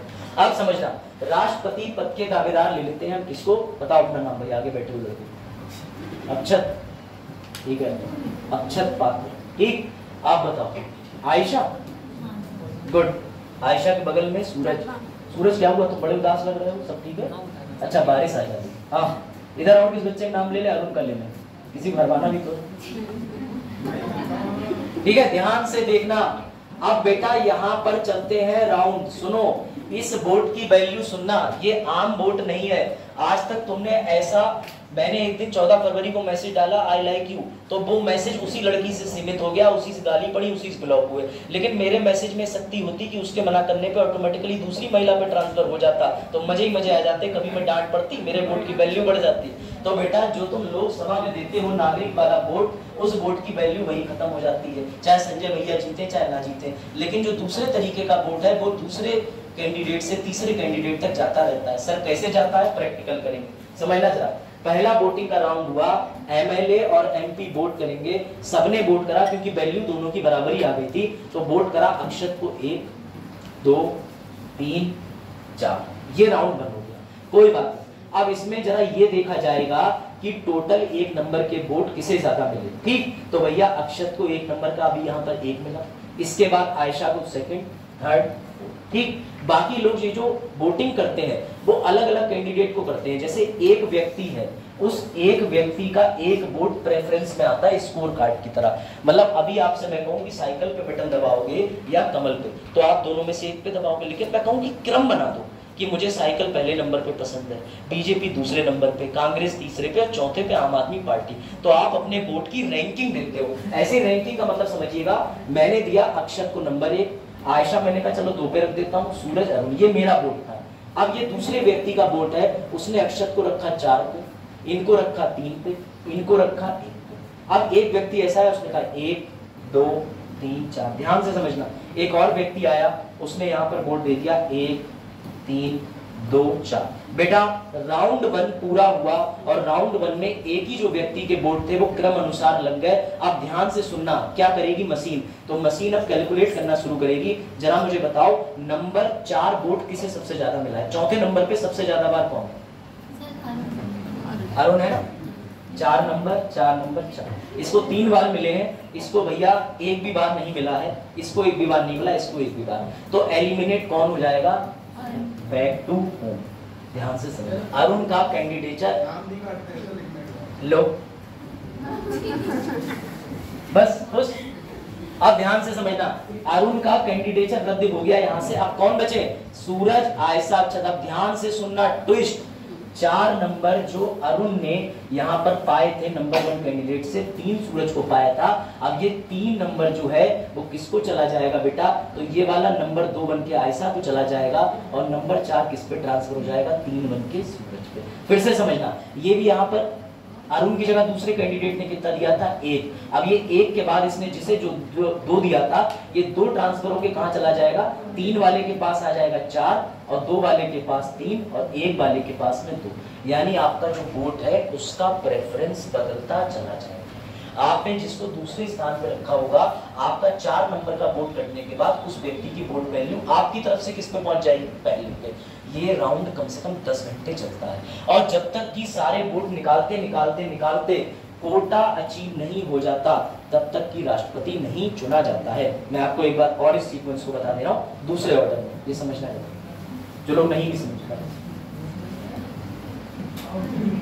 ठीक है, अब मैं कैंडिडेट के नाम ये लिखते हैं, ठीक है। ये रहा वोट, ठीक है, सपना, वोट रहा तनु का और ये वोट रहा अभिषेक का, ठीक है। समझना ध्यान से, इधर भी वोट ले लेते हैं, इधर वोट रहा अरुण का, कैंडिडेट नहीं बना, ठीक। अब यहाँ पर कौन बने, प्रेसिडेंट के लिए 1 कैंडिडेट नंबर 2 और कैंडिडेट नंबर 3 और कैंडिडेट नंबर 4। आप समझना, तो मैंने टेबल की स्थिति जानबूझ के बदली है। अरुण को वोट करना है, तो अब अरुण क्या करेगा, तो भैया अब यहाँ पे इस टेबल के सीक्वेंस से समझ लो, हालांकि टेबल पहले वाली ठीक थी, कि अरुण क्या करेगा, इस वाले प्रेसिडेंट 1 कैंडिडेट को 1 पर रख देगा, 2 पे रख देगा, इसको 3 पर रख देगा, 4 पे। अगर इसको सबसे कम नंबर मिले, ये एलिमिनेट हुआ, तो अरुण का 4 नंबर वोट तो खत्म हो गया। अब क्या होगा, ये 3 जाके कन्वर्ट किसमें हो जाएगा, इसमें और इसमें, तो 2 ऑटोमेटिकली 1 +1 हो जाएगा। ये 3 नंबर 1 यहाँ पर पहुंच जाएगा तो इसकी वैल्यू बढ़ जाएगी और 1 वोट यहाँ चला जाएगा। यानी कहने का मतलब यह है कि वोट कन्वर्ट हो जाएगा, समझिएगा। ये होता है राष्ट्रपति बेहतर एकल सर्वदलीय मतदान। इसमें तुम्हें प्रैक्टिकल करके नहीं दिखाना है, बस तुम्हारी नॉलेज के लिए बता दिया। अब तुम इस पर और बेहतर तरीके से जितनी शोध करना चाहो कर लेना है। ठीक है। और चौथा है सीक्रेट बैलेट, यानी वोट कैसा रहेगा, कोई दिक्कत, ठीक है। चलो भाई, अब एक बार अपनी कॉपी के नोट्स नीचे अच्छे से लिख लो। सबसे पहले हमने जाना कोटा मेथड, मैं लिख दे रहा हूं सबके फॉर्मूला, टोटल वोट्स बटे एक, इसका कोटा मेथड का अगर होगा तो मुझे नहीं पता, आप मुझे बताइएगा, मैं कोटा ही मेथड। लक्ष्मीकांत में नहीं है तो कोई दुख की बात है, लक्ष्मीकांत अपने आप में वैसे ही अपूर्ण किताब, ठीक है। एमएलए और एमपी का हमने वोट पढ़ा, तो अरे नहीं ऐसा कुछ नहीं, ऐसा कुछ नहीं। अगर आप मुझसे पॉलिटी नहीं पढ़ोगे तो क्या आप सफल नहीं होगे? ऐसी लक्ष्मीकांत से जो नहीं पढ़ रहा, और भी किताब में टोटल आबादी प्लस टोटल एमएलए उसी राज्य के गुणा 1/1000। एमपी मतलब सीधी बात वैल्यू है टोटल एमएलए सभी राज्यों के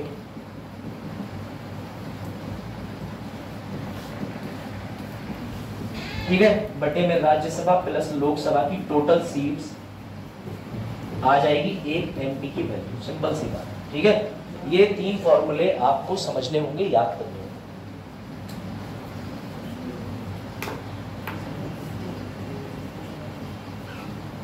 आज जाके इसको रिवाइज कर लेना कक्षा 11 एनसीईआरटी बुक से, ठीक है। संविधान at work, constitution at work से अगर नहीं पढ़ोगे तो लिटरली भूल जाओ, सच बता रहा हूँ, क्योंकि ये एक बार में फिट हो जाए दिमाग में, ऐसी चीज नहीं है। लेकिन लेक्चर भी बेयर एक्ट में आपको ये मैं बता रहा हूँ कि बेयर एक्ट में कहाँ मिलेगा। आपने प्रश्न पूछा तो मैं बता ही देता हूँ। अच्छा अच्छा भैया लिख, इस बात से बड़ा नाराज लो। आर्टिकल 55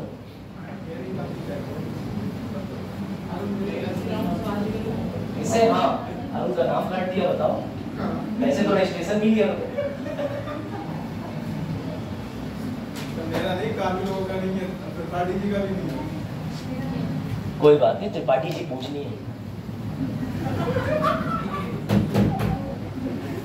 सर ये मेथड नहीं है, ये मेथड है, उसमें मैं आपको बताता हूँ। आर्टिकल 55 के जाए सेकंड वाले क्लॉज में, और इस मेथड को जो मैं बता रहा हूँ ये किस तरीके से उसने लिखा है, बोलिए अपना बेटा। आगे बढ़े। इतना पढ़ने के बाद अगर तुम्हें नींद आ रही है तो तुम आईएएस की नहीं, तुम सिपाही की तैयारी करो, क्योंकि वही तुमसे ऊपर वाला कह रहा सो रहा है, निलंबित। चलो बेटा लिख लिया। हाँ सर कह रहे हो मुझे तो ट्रेनों वाली आवाजें आ रही है शायद, ऐसे कह रहे हो सर, सही से कहो। क्या मेढक बोल रहा? बेटा ये चीन नहीं है, वरना मैं तुम्हें खिलाता मेढक दम आलू। चलो भैया, तो राष्ट्रपति का चुनाव हमने देख लिया। अब हम देखेंगे राष्ट्रपति जी एक दिन ना हुआ क्या, स्टोरी समझना, वापस आ जाओ फॉर्म में, ठीक है, ध्यान से समझना। एक दिन राष्ट्रपति जी घर पे सुकून से बैठे थे और मैंने राष्ट्रपति जी से कहा, राष्ट्रपति जी आप अपने सारे काम करिए, अभी राष्ट्रपति जी के कार्य भी बताना। तो राष्ट्रपति जी ने क्या करा, राष्ट्रपति जी ने अपना भाषण लिखा और लाल किले पर चढ़ गए, पता नहीं क्यों, जबकि काम तो प्रधानमंत्री का होता। और वहां जाके बोले आज से भाइयों बहनों नौकरी में आरक्षण खत्म, छुआछूत का आर्टिकल ही मिटा दे रहा हूं मैं।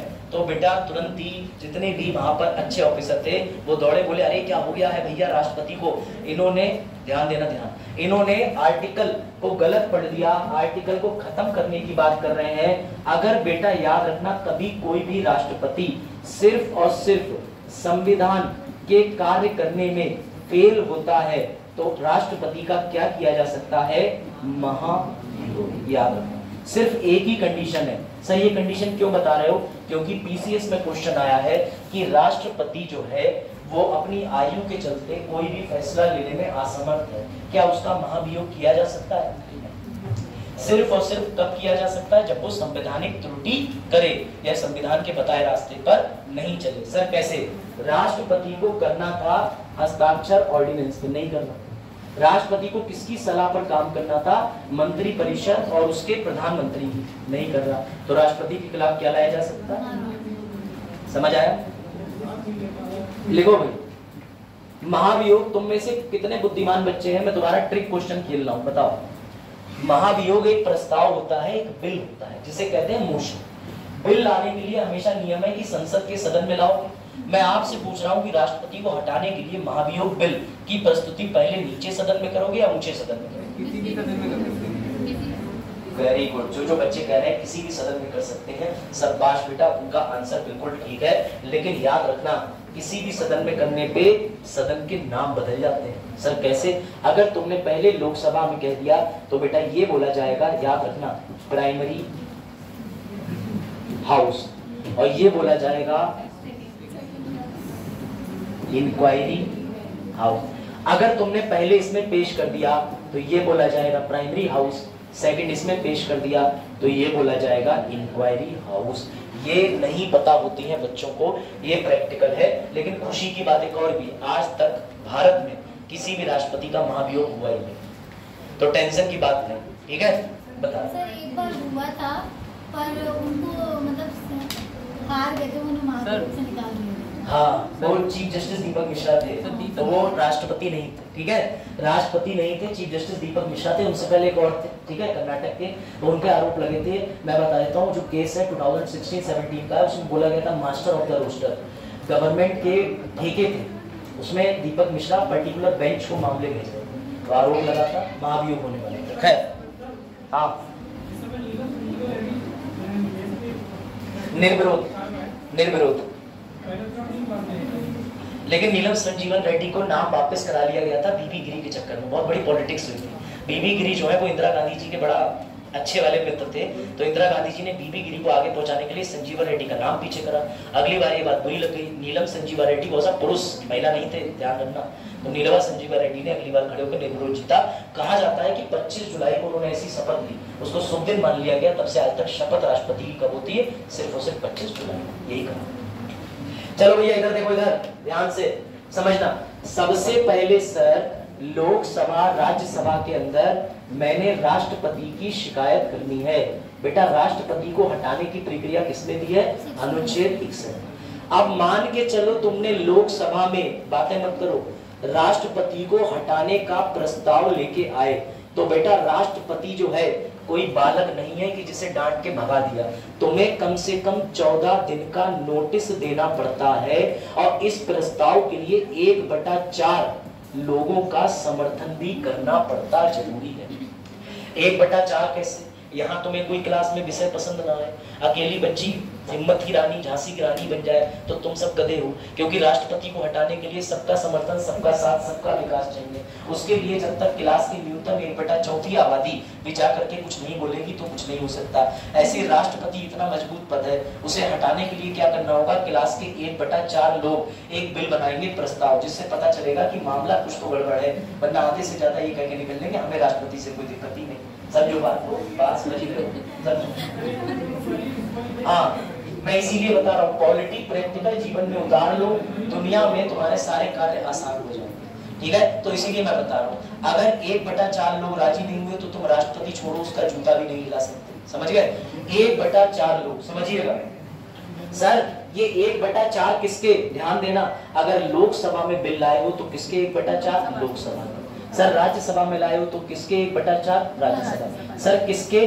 टोटल जितने सदस्य वहां पर उपस्थित होते हैं, यानी टोटल जितने सदस्य इस बार चयनित होके आए, उनमें 1/4 लोग प्रस्ताव पर हस्ताक्षर करेंगे कि ये राष्ट्रपति नहीं सही में मक्कार, चलो इसे हटा लेते हैं। लेकिन राष्ट्रपति राष्ट्रपति है, उसको अनुच्छेद 361 के अंदर छूट प्रदान है। तो बेटा क्या होता है कि राष्ट्रपति के पास में, ध्यान से समझना, कौन बोल रहा है? अब कोई बोला दांत तोड़ दूंगा, सीधी बात समझो, डिस्टर्ब मत करो, या तो पढ़ लो, इतने काबिल हो, ले मार्कर ले लो, कौन आएगा? आ जाओ, देखो ध्यान से सुनना। लोकसभा राज्यसभा की आप बातें सुने ध्यान से। तो उसके बाद बेटा 14 दिन का नोटिस दिया जाता है। ये नोटिस मिलने के बाद राष्ट्रपति को जो नियम मिलता है वो बेटा मैंने तुम्हें बताया है, ये मिलता है ऑर्डी अल्ट्रम पार्टम। सर ये क्या होता है? बेटा राष्ट्रपति इस पूरी प्रक्रिया के दौरान अपना वकील रख सकते हैं, अपनी दलील कर सकते हैं, अपनी सारी बातों के तर्क को भी रख सकते हैं। ये बात ध्यान देना। सर ये बिल पास कब होगा? मैं दोबारा से सारी चीजें लिख दे रहा हूँ, दोबारा लिखते हैं, ठीक है। लोकसभा में सर मैंने पहले 1/4 के द्वारा प्रस्ताव पारित करा। इस प्रस्ताव के बाद 14 दिन का नोटिस दिया। सर ये 14 दिन का नोटिस देने के बाद मैंने क्या करा? बेटा मैंने उन्हें नियम दिया, ऑर्डी अल्ट्रम पार्टम, पूरा नाम लिख दे रहा हूँ, ऑडी आल्ट्रम पार्टनर। इसके बाद बेटा लोकसभा में इस बिल पर चर्चा होगी और ये 2/3 पूर्ण बहुमत से पास होना चाहिए। सर 2/3 किसका? अगर लोकसभा है तो इसकी संख्या का 2/3, राज्यसभा है तो उसकी संख्या का 2/3। सर अगर ये यहाँ पर पारित नहीं हुआ तो बेटा ये प्रस्ताव विफल हो जाएगा। और एक चीज सुनो, जब ये प्रस्ताव तुम पेश करना चाह रहे थे तो ओम बिरला बोले, ध्यान से सुनना सर, ओम बिरला का नाम क्यों ले रहे हो? क्योंकि लोकसभा का वर्तमान स्पीकर दूसरी बार कौन बन गया है? ओम बिरला।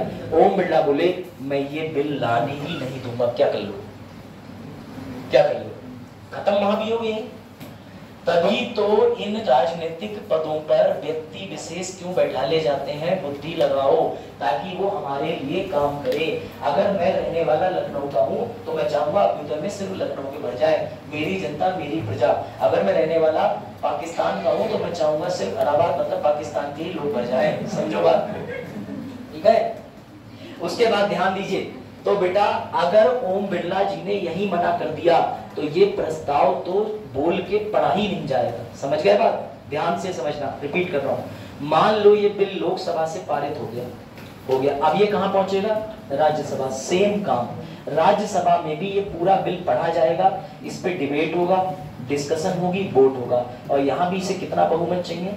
2/3 पूर्ण बहुमत। अगर यहाँ से पास तो हैप्पी बर्थडे, राष्ट्रपति का पद खत्म। लेकिन सर आप ना यहाँ पे एक बहुत बड़ी मिस्टेक कर रहे हो, या फिर आप हमसे कुछ सच छिपा रहे हो। आपने अभी थोड़ी देर पहले ये बोला था कि जब राष्ट्रपति का चुनाव होगा तो राष्ट्रपति को वोट कौन करेगा? एमएलए हर राज्य के, एमपी और साथ में दिल्ली और पुडुचेरी। और सर ये भी कौन से लोग होंगे जो बेटा क्या होंगे? इलेक्टेड, निर्वाचित। क्या नॉमिनेटेड वाले आएंगे? नहीं आएंगे। लेकिन अब सर जब राष्ट्रपति को हटाने की बात कर रहे हो तो आपने राष्ट्रपति को हटाते समय बड़ा पार्शियलिटी करी। आपने सिर्फ लोकसभा और राज्यसभा के लोगों से ही बिल पास करा दिया। बेटा यहीं पे यूपीएससी ट्रिक क्वेश्चन खेलता है प्रीलिम्स के अंदर कि जब इनको चुनना था तो सिर्फ जितने भी राज्य हैं सबको लिया गया, जितने भी निर्वाचित सदस्य हैं वो नहीं लिए गए। लेकिन जब राष्ट्रपति पे महाभियोग चलता है तो लोकसभा राज्यसभा के टोटल सदस्य, चाहे फिर वो निर्वाचित हो या फिर नामांकित हो, दोनों के दोनों लेते हैं। लेकिन किसी भी राज्य की ना तो विधानसभा होती है, ना विधान परिषद होता है, ना दिल्ली होती है, ना पुडुचेरी होता है। सर यहाँ पर हमने 12 लोगों से उनको वोट डलवाने से मना करा था, परंतु यहाँ पर उनको बचाने के लिए क्यों कर रहे हैं? क्योंकि हम पूरी छूट देते हैं कि जाओ अपने राष्ट्रपति को बचा लो। ये यूपीएससी का लैंडमार्क क्वेश्चन है, आ भी चुका है, फिर बनेगा, पीसीएस उठा लेगा। ये आज से युगों तक क्वेश्चन चलेगा कि चुनाव में वोट देने के लिए राष्ट्रपति को निर्वाचक मंडल में 3 लोग होते हैं, एमपी, एमएलए, दिल्ली, पुडुचेरी। लेकिन हटाने के लिए कौन होगा? सिर्फ लोकसभा राज्यसभा के टोटल सदस्य, निर्वाचित भी और चुनाव के द्वारा चयनित। इसमें सर हमें उत्तर प्रदेश के नहीं दिख रहे, नहीं दिखेंगे, क्योंकि ना विधानसभा होती है ना विधान परिषद। किसका? हाँ, कोरम होना चाहिए, कोरम मिनिमम 1/10। ठीक है। हाँ सर, ये भी हमारे सरकार है उसके पास बहुमत नहीं है, और जो भी इलेक्टेड मतलब जो भी 4 मेंबर खड़े किए जा रहे हैं वहाँ पर किसी को नहीं पता होता है, मीडिया में रहता सब पता। तो सर अगर सब लोग बाइकआउट कर देते हैं तो सर क्या होगा? उनका जमानत जब्त हो जाएगी और फिर निर्विरोध छूट दिया जाएगा। नीलमा संजीवन रेड्डी का ये तो एग्जाम्पल है। निर्विरोध से अगर सभी की छवि ऐसी हटाया जाता है तो कोई दिक्कत नहीं, नोटिफिकेशन निकलेगी, दोबारा से राष्ट्रपति पद के लिए नए दावेदार लाए जाएंगे। और ऐसा तो नहीं हो सकता कि 800 लोगों में कोई पद का दावेदार एक भी ना हो। आप इस बात याद रखिए। क्या नहीं होगा? हाँ, कोरम यहाँ कोरम की संख्या ही नहीं है, क्योंकि 2/3 का नियम है। बिल्कुल एकदम एक्जेक्टली आप सही कह रहे हो। इसमें जो कोरम का रूल है वो गण पूर्ति का यहाँ नहीं चलता। इसमें जब तक कि 2/3 लोग जो कि पूर्ण सदस्य होते हैं, जब पूर्ण सदस्य के 2/3 नहीं करेंगे तब भी ये प्रस्ताव कभी पारित नहीं होगा। ये चलो भाई, सो मत, अब इधर आ जाओ। चलो तुम्हारे लिए कुछ ऐसा पढ़ा देते हैं जिसे पढ़ के तुम थोड़ा खुश हो जाओ। बहुत मैं नहीं लगाया था, मुझे पता। ठीक है, चलो अब मैं तुम्हें एक चीज बता दे रहा हूँ, इससे संबंधित नहीं है, एक और चीज है। ठीक है, चलो बताओ, राष्ट्रपति को शपथ कौन दिलाता है? मजा आएगा। भारत का मुख्य न्यायाधीश राष्ट्रपति को शपथ दिलाता है, ठीक है? ध्यान से सुनना, चीफ जस्टिस ऑफ इंडिया को शपथ कौन दिलाता है? बिल्कुल सही। अगर कभी भी राष्ट्रपति जो है उनका अपने पद से रिजाइन हो जाए, बहुत आसान सवाल पूछ रहा हूँ, उम्मीद है उत्तर बता दोगे। राष्ट्रपति अपने पद से हटा दिए जाए, इम्पीचमेंट हो जाए, मृत्यु हो जाए, तो इनकी जगह पदभार कौन संभालेगा? Very good. अब भारत में उपराष्ट्रपति पद संभालने के लिए अनुच्छेद 65 है, लेकिन इनका जिक्र किसमें? आर्टिकल 63। ठीक है, अब मुझे बताओ, उपराष्ट्रपति भी मौजूद नहीं है तब? वेरी गुड, ये भी नहीं है, ये भी नहीं है, धोखे से ये भी नहीं। हाई कोर्ट का नहीं, सुप्रीम कोर्ट का सबसे वरिष्ठ जज। मैं तुम्हें बता रहा हूँ, ये भी नहीं है सर, तब ये भी नहीं है। अब सर उस दिन देश पे न्यूक्लियर अटैक हो चुका होगा, कोई चिंता नहीं बचेगा। अब अगला सवाल, अब मजा आएगा, अब मजा आएगा, अब मजा आएगा, ठीक है? ध्यान से सर, राष्ट्रपति जब भी छुट्टी पे जाता है, नहीं होता है, उसके लिए कौन सा पद है? ठीक है सर, लेकिन उपराष्ट्रपति जो है, ठीक है, उपराष्ट्रपति जब ये यहाँ पर काम कर रहा होता है तो ये जगह हो जाती है वेकेंट। इसकी जगह कौन भरता है? इसकी जगह कौन भरता है? कौन भरता है बताओ? क्या उपराष्ट्रपति की जगह कोई भरता है? बेटा, उपराष्ट्रपति की जगह जो भरता है ना व्यक्ति, उत्तर लगा आना अगर आंसर आ जाए। सर कैसे? क्योंकि बेटा वाइस प्रेसिडेंट जो है वो डबल रोल प्ले करता है। कैसे करके? एक तो अनुच्छेद 63 में ये डबल रोल प्ले करता है 65 के साथ, दूसरा अनुच्छेद 89 में इसको बोला जाता है एक्स ऑफिसियो राज्यसभा का कौन? पीठासीन अधिकारी, जिसे तुम स्पीकर भी कह सकते हो, लेकिन इसे स्पीकर नहीं बोलते हैं, इसे चेयरमैन पद पे बोला जाता है। तो अगर कभी डिप्टी यानी कि वाइस प्रेसिडेंट नहीं होंगे तो उनके नीचे कोई पोजीशन में फर्क नहीं पड़ेगा, लेकिन राज्यसभा के अंदर जो चेयरमैन की उपस्थिति है उसकी जगह कौन आ जाएगा? डिप्टी वाला। ये सबसे टेक्निकल पार्ट है पूरी पॉलिटी में, इसलिए इसे पढ़ने के लिए जरा खोपड़ी खुली रखें थोड़ी देर और बस, ठीक है? चलो भाई, अच्छा, राष्ट्रपति अपना रेजिग्नेशन किसे देगा? उपराष्ट्रपति अपना रेजिग्नेशन किसे देगा? ठीक है। अगर कभी राष्ट्रपति के चुनाव में कोई त्रुटि हो गई तो चुनाव सिर्फ सुप्रीम कोर्ट में चैलेंज हो सकता है आर्टिकल 71 में, लेकिन उस सुप्रीम कोर्ट तक चुनाव दो लोग ले जा सकते हैं, हारा हुआ कैंडिडेट या फिर 20 लोग लोकसभा राज्यसभा से प्रस्तावक के रूप। ये ध्यान रखना, कितने चुनाव के नतीजों के 30 दिन के भीतर, वरना फिर नहीं ले जा सकते। तो 3 नियम है, कितने लोग चाहिए सर? 20 लोग या हारा हुआ कैंडिडेट, और अगर ये दोनों भी नहीं हो पा रहा है तो सर 30 दिन की अवधि, 30 दिन की अवधि के बाद में कुछ नहीं हो सकता, ठीक है? या तो 20 लोग चाहिए या लूजिंग कैंडिडेट चाहिए, सीधी बात है, ये 30 दिन के अंदर ले जाने का तरीका है।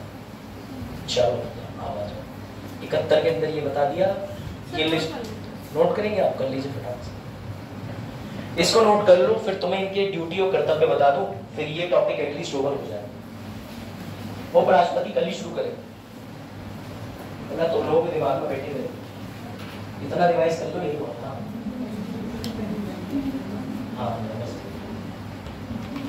उसमें आ जाएगी जो काउंटिंग 20 के अंदर आ जाएगी।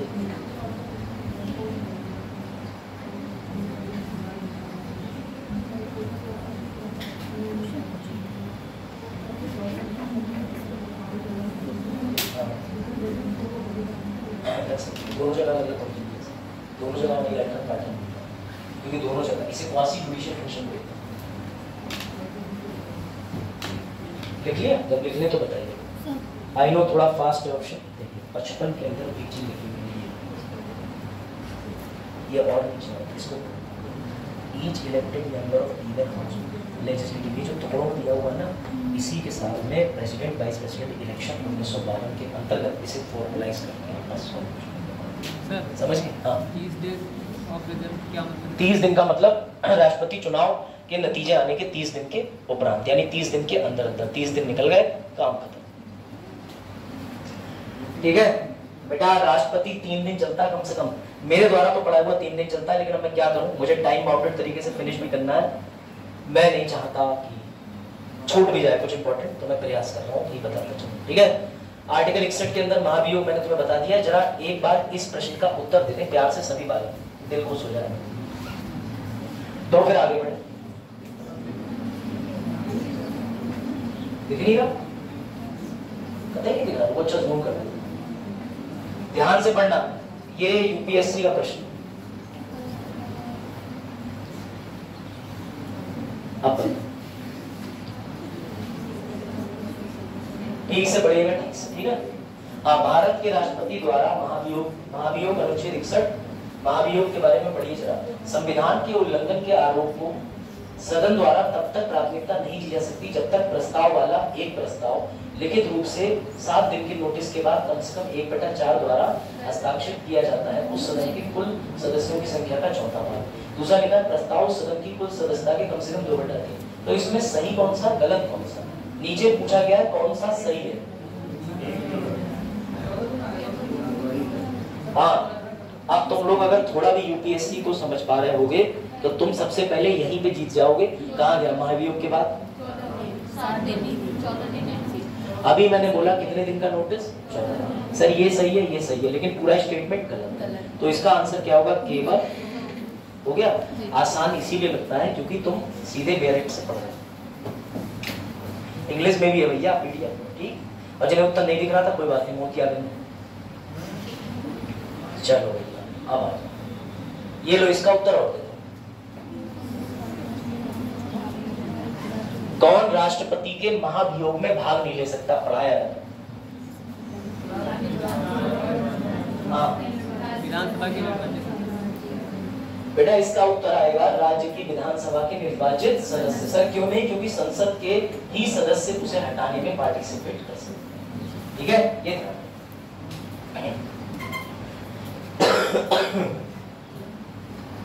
कल रिवीजन कराऊंगा। मैं भी समझ रहा हूँ तुम लोग बिना रिवीजन के दुखी हो जाओ। इंक्वायरी हाउस हो गया, सारी सदस्यता हो गई।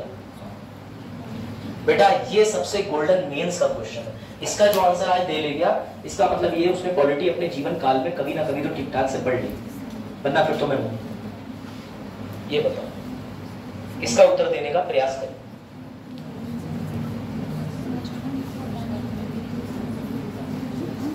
हाँ क्या हुआ? पढ़ोस कौन सी नीट की क्लास? यूपीएससी के लिए सर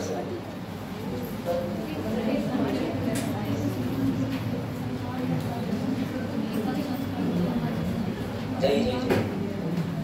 हाँ इसका उत्तर दे दो, समझ लो तुम्हारा काम मेंस के लिए हो गया। नहीं बेटा, इसमें एक चीज तुमने नोटिस करी, ध्यान से समझना। राष्ट्रपति को हटाने की प्रक्रिया जिसे महाभियोग कहते हैं, पूरी प्रक्रिया संसद में चल रही है। ये कौन सा संविधान का सिद्धांत है समझना। कल मैंने तुम्हें एक प्रश्न दिया था, विधि बनाने वाला बड़ा या पालन करने वाला? बताओ कौन बड़ा? अब तुम जरा अपनी बुद्धि लगाना, बड़े अच्छे से बुद्धि लगाना कि जो राष्ट्रपति है वो बेटा लेजिस्लेटिव नहीं है, वो क्या है? कार्यपालिका। और कार्यपालिका किसके प्रति जवाबदेही रहती है? हमेशा विधायिका के प्रति। अब तुम मेंस के क्वेश्चन के नजदीक हो, राष्ट्रपति कार्यपालिका, इसलिए उसका महाभियोग कहां चलेगा? संसद के अंदर। कनेक्ट करके पॉलिटी में पूरी बात समझाने के बाद LHS is equal to RHS करना ही पड़ता है। मैथ्स है अपने आप में कि सर राष्ट्रपति कार्यपालिका का प्रमुख है और कार्यपालिका की जवाबदेही किसके प्रति है? सर जो विधि बनाता है, विधायिका के प्रति। तो अंत में राष्ट्रपति का महाभियोग कहाँ चल रहा है? संसद में। और संसद में कौन बोलते हैं? विधि बनाने वाले MLA MP। समझे connectivity? This is called mains का जबरदस्त क्वेश्चन।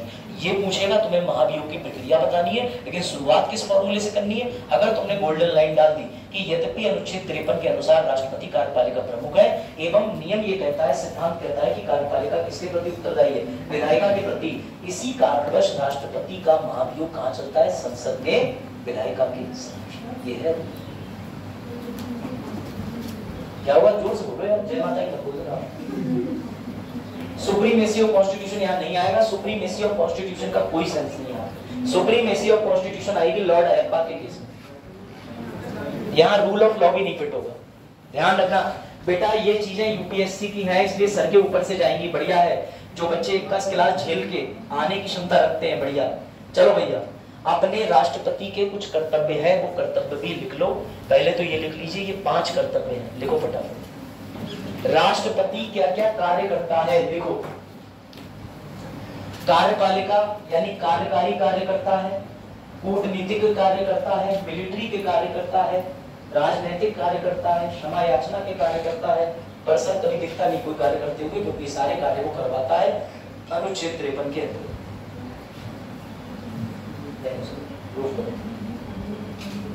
कॉन्स्टिट्यूशन अगर आज हम अमेंडमेंट करते हैं और लिखते हैं कि इसकी जो प्रक्रिया है ये अलग से इंक्वायरी के सदन होगा, उसकी रिपोर्ट को भेजेगा।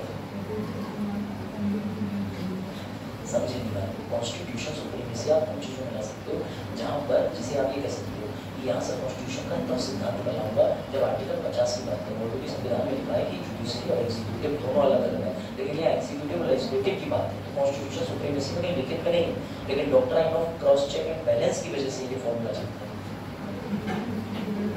हाँ कह सकते हैं, लेकिन कॉन्स्टिट्यूशन सुप्रीमेसी कोई आर्टिकल मतलब कॉन्स्टिट्यूशन के अंदर नहीं, कोई लेख पढ़ना पड़ेगा, सुप्रीम कोर्ट की इंटरप्रिटेशन देखनी पड़ेगी, हो सकता है आपकी बात। गुड, चलो आगे बढ़े। लिख लो एग्जीक्यूटिव, डिप्लोमेटिक। अब देखो जरा तुम राष्ट्रपति कितने काम करता है, और राष्ट्रपति के सारे काम में से मैं तुम्हें राष्ट्रपति का एक सबसे दुखदाई काम बताऊंगा जिसे तो बिल्कुल करना नहीं चाहता, वो होता है माफी, क्षमा याचना।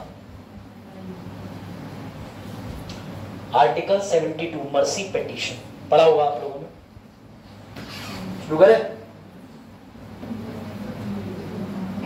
चलो यहीं शुरू करें। अब थोड़ा आराम से चलेंगे, सारी विकट चीजें तो चलेंगी, ठीक है? चलो देखो, सबसे पहले याद रखना राष्ट्रपति की कार्यकारी शक्ति क्या होती है। देखो सर, राष्ट्रपति शपथ दिलाता है भारत के मुख्य न्यायाधीश को। सर राष्ट्रपति नियुक्ति करता है भारत के अटॉर्नी जनरल को। सर राष्ट्रपति क्या करता है, जितनी भी समिति आयोग बनती है उनके अध्यक्ष को नियुक्त करता है। बेटा किसी भी प्रकार की नियुक्ति राष्ट्रपति का एग्जीक्यूटिव काम होता है, समझ गए? किसी भी प्रकार की सुप्रीम कोर्ट के जज की नियुक्ति, हाई कोर्ट के जज की नियुक्ति किसका काम होता है? राष्ट्रपति का कार्यकारी कार्य होता है। सोमत लेजिस्लेटिव मुझे बताने की जरूरत नहीं है, सीधे आर्टिकल लिखो 123 अध्यादेश पारित करने की शक्ति। ठीक, लेजिस्लेटिव अध्यादेश पारित करने की शक्ति। अब तीसरा वाला आता है मर्सी पिटीशन, इसे बोलते हैं डिस्क्रिशनरी यानी विवेक अधीन शक्तियां। ठीक है, आई नो ये ज्यादा है, लेकिन क्या करें, जो बच्चे तो कल नहीं आए थे वो थोड़ा कम कनेक्ट कर पा रहे होंगे मे भी, और जो बच्चे आज आए थे उन्हें समझ आ गया होगा कि यूपीएससी बच्चों का खेल नहीं है। हर दिन सर जेसीबी लेके आ रहे हैं और ज्यादा मलबा उठा रहे हैं, यानी कहने का मतलब ये है कि शुरुआत जैसे लल्ला लल्ला में हुई थी लोरी, वैसे नहीं होगी, पढ़ना पड़ेगा घर जाके। और अगर तुमने धोखे से घर पर रिवीजन नहीं करा तो बेटा माँ बाप से लड़कियां शादी और लड़के जो है ई रिक्शा का पैसा उपलब्ध करना।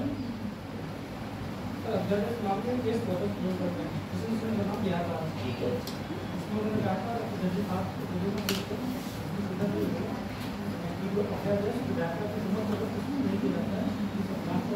बिल्कुल इस बात से सहमत हूं, इसके लिए टाइम नहीं है।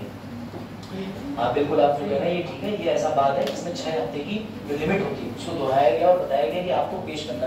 अरे ये लोग तो बहुत कुछ गड़बड़ किए हैं, ट्रिपल तलाक भी तो अध्यादेश के माध्यम से लाया गया, ट्रिपल तलाक भी। ठीक है, चलो अब तुम स्टोरी सुनो और लेक्चर खत्म करते हैं। ठीक है, सब लोग हेडिंग डालो आर्टिकल 72 क्षमा याचना। चलो अब समझना, मैं तुम्हें इसकी सिर्फ स्टोरी बता रहा हूं, तुम समझ जाओगे। एक दिन अरुण ने यूपीएससी का प्रीलिम्स दिया, तारीख थी 16 जून, और यूपीएससी का प्रीलिम्स देने के बाद अरुण घर पे आए। घर आने के बाद अरुण सुकून से बैठ गए, मन में थोड़ा ये भी था कि मेरा पेपर अच्छा गया है और साथ ही साथ रिजल्ट का इंतजार भी था। ठीक है सर, पॉडकास्ट चल रहा है, स्टोरी सुना रहा है, ध्यान से सुनना था, बड़े मध्य उत्तर। ठीक, उसके बाद सुनो, हुआ ये कि जब अरुण घर पे आए और बेफिक्र होकर बैठ गए, लेकिन धीरे धीरे करके एक सप्ताह बीत गया, यूपीएससी का कोई रिजल्ट नहीं आया। अरुण ने कहा ठीक है, 20-22 लाख लोग बैठ जाते हैं, समय लगता है। धीरे धीरे करके 2 हफ्ते बीत गए, रिजल्ट नहीं आया। अरुण ने कहा कोई बात नहीं, समय लगता है। धीरे धीरे करके बेटा 1 महीना बीत गया, अरुण ने कहा कोई बात नहीं, लेकिन हद तो तब हो गई जब 3 महीने बीत गए। अब अरुण के पेट में एंजाइटी तो थी, क्योंकि रिजल्ट आने के लिए पेट में गुड़गुड़ाहट तो होती ही होती है, क्या होगा जब आपकी कट ऑफ भी आसपास रह रही हो, पॉजिटिव रह रही हो। दिक्कत ये हो गई कि अरुण का रिजल्ट पता ही नहीं चल पाया, समय हो गया 1 साल, 2 साल, 3 साल। ये गलत है कि नहीं? गलत है कि नहीं? यूपीएससी रिजल्ट ही नहीं डिक्लेयर करी बेटा। कुछ ऐसा ही होता है आर्टिकल 72 के अंदर, जिसे कहते हैं राष्ट्रपति की क्षमा याचना। सर क्यों? क्योंकि बेटा भारत में ये जो त्रिकोण है ये चलता है, इसके अंदर सबसे नीचे आते हैं अधीनस्थ न्यायालय, ठीक है, जिसे कहते हैं सबऑर्डिनेट जुडिशरी, फिर आता है हाई कोर्ट, फिर आता है सुप्रीम कोर्ट। यहाँ से यहाँ जाने का मैक्सिमम टाइम पीरियड है 90 दिन, यहाँ से यहाँ जाने का मैक्सिमम टाइम पीरियड है 90 दिन। यहाँ के बाद जो रास्ता खुलता है उसे कहते हैं राष्ट्रपति का रास्ता या फिर राज्यपाल का रास्ता। सर राष्ट्रपति का रास्ता 72 में, राज्यपाल का रास्ता 161 में। लेकिन इन दोनों के बाद दोबारा लौट के यहाँ नहीं आ सकते। अब दिक्कत ये हो गई बेटा कि 21 मई 1991 को 7 लोगों को दोषी पाया जाता है। 21 मई को असल में हत्या करी गई थी, और हत्या भी नहीं कह सकते, असैसिनेशन कहते हैं। किसका? Late ex prime minister Rajiv Gandhi. 7 लोग इसमें थे। ये बेटा एक आतंकी संगठन है LTT, ठीक है, लाइनेस ऑफ टाइगर तेलुगु इलम नाम की संस्था, तमिलनाडु की। बेटा इन 7 में से एक व्यक्ति को तो बेल मिल गई, लेकिन 6 लोग जेल में फंसे रहे, और इन सबको बोल दिया गया to be hang till death, यानी तुमको सीधे सीधे फांसी दे दी जाएगी। और आपको पता है कि जब इन्होंने फांसी की घोषणा करी तो सबसे पहले आपको किससे? निचली अदालत, डिस्ट्रिक्ट, फिर हाई कोर्ट, फिर सुप्रीम कोर्ट। यहां से जाने के बाद ये सब पहुंच गए प्रेसिडेंट के पास। अब मेरा सवाल तुमसे ये है कि क्या प्रेसिडेंट के पास, या फिर ध्यान से समझना, गवर्नर के पास, राज्यपाल के पास अलग अलग जा सकते हैं, या सिर्फ एक के पास जा सकते हैं, या दोनों के पास जा सकते हैं? पहले तो ये बताओ। राष्ट्रपति के पास राष्ट्रपति, केवल राष्ट्रपति के पास? कितने लोग कह रहे हैं केवल राष्ट्रपति के पास? ठीक है बेटा, मॉर्टिन कम जगह, दोनों के पास जा सकते हो, दोनों के पास जा सकते हो। दोनों की पावर इस क्षेत्र में अलग है। अभी और सुनो, राष्ट्रपति ने कह दिया जाओ तुम्हें रिहा किया, गवर्नर ने कह दिया नहीं किया, बताओ कौन जीतेगा? राष्ट्रपति जीतेगा ना। अब सुनो, अभी और मजा आएगा, कभी खेलने मजा आता है।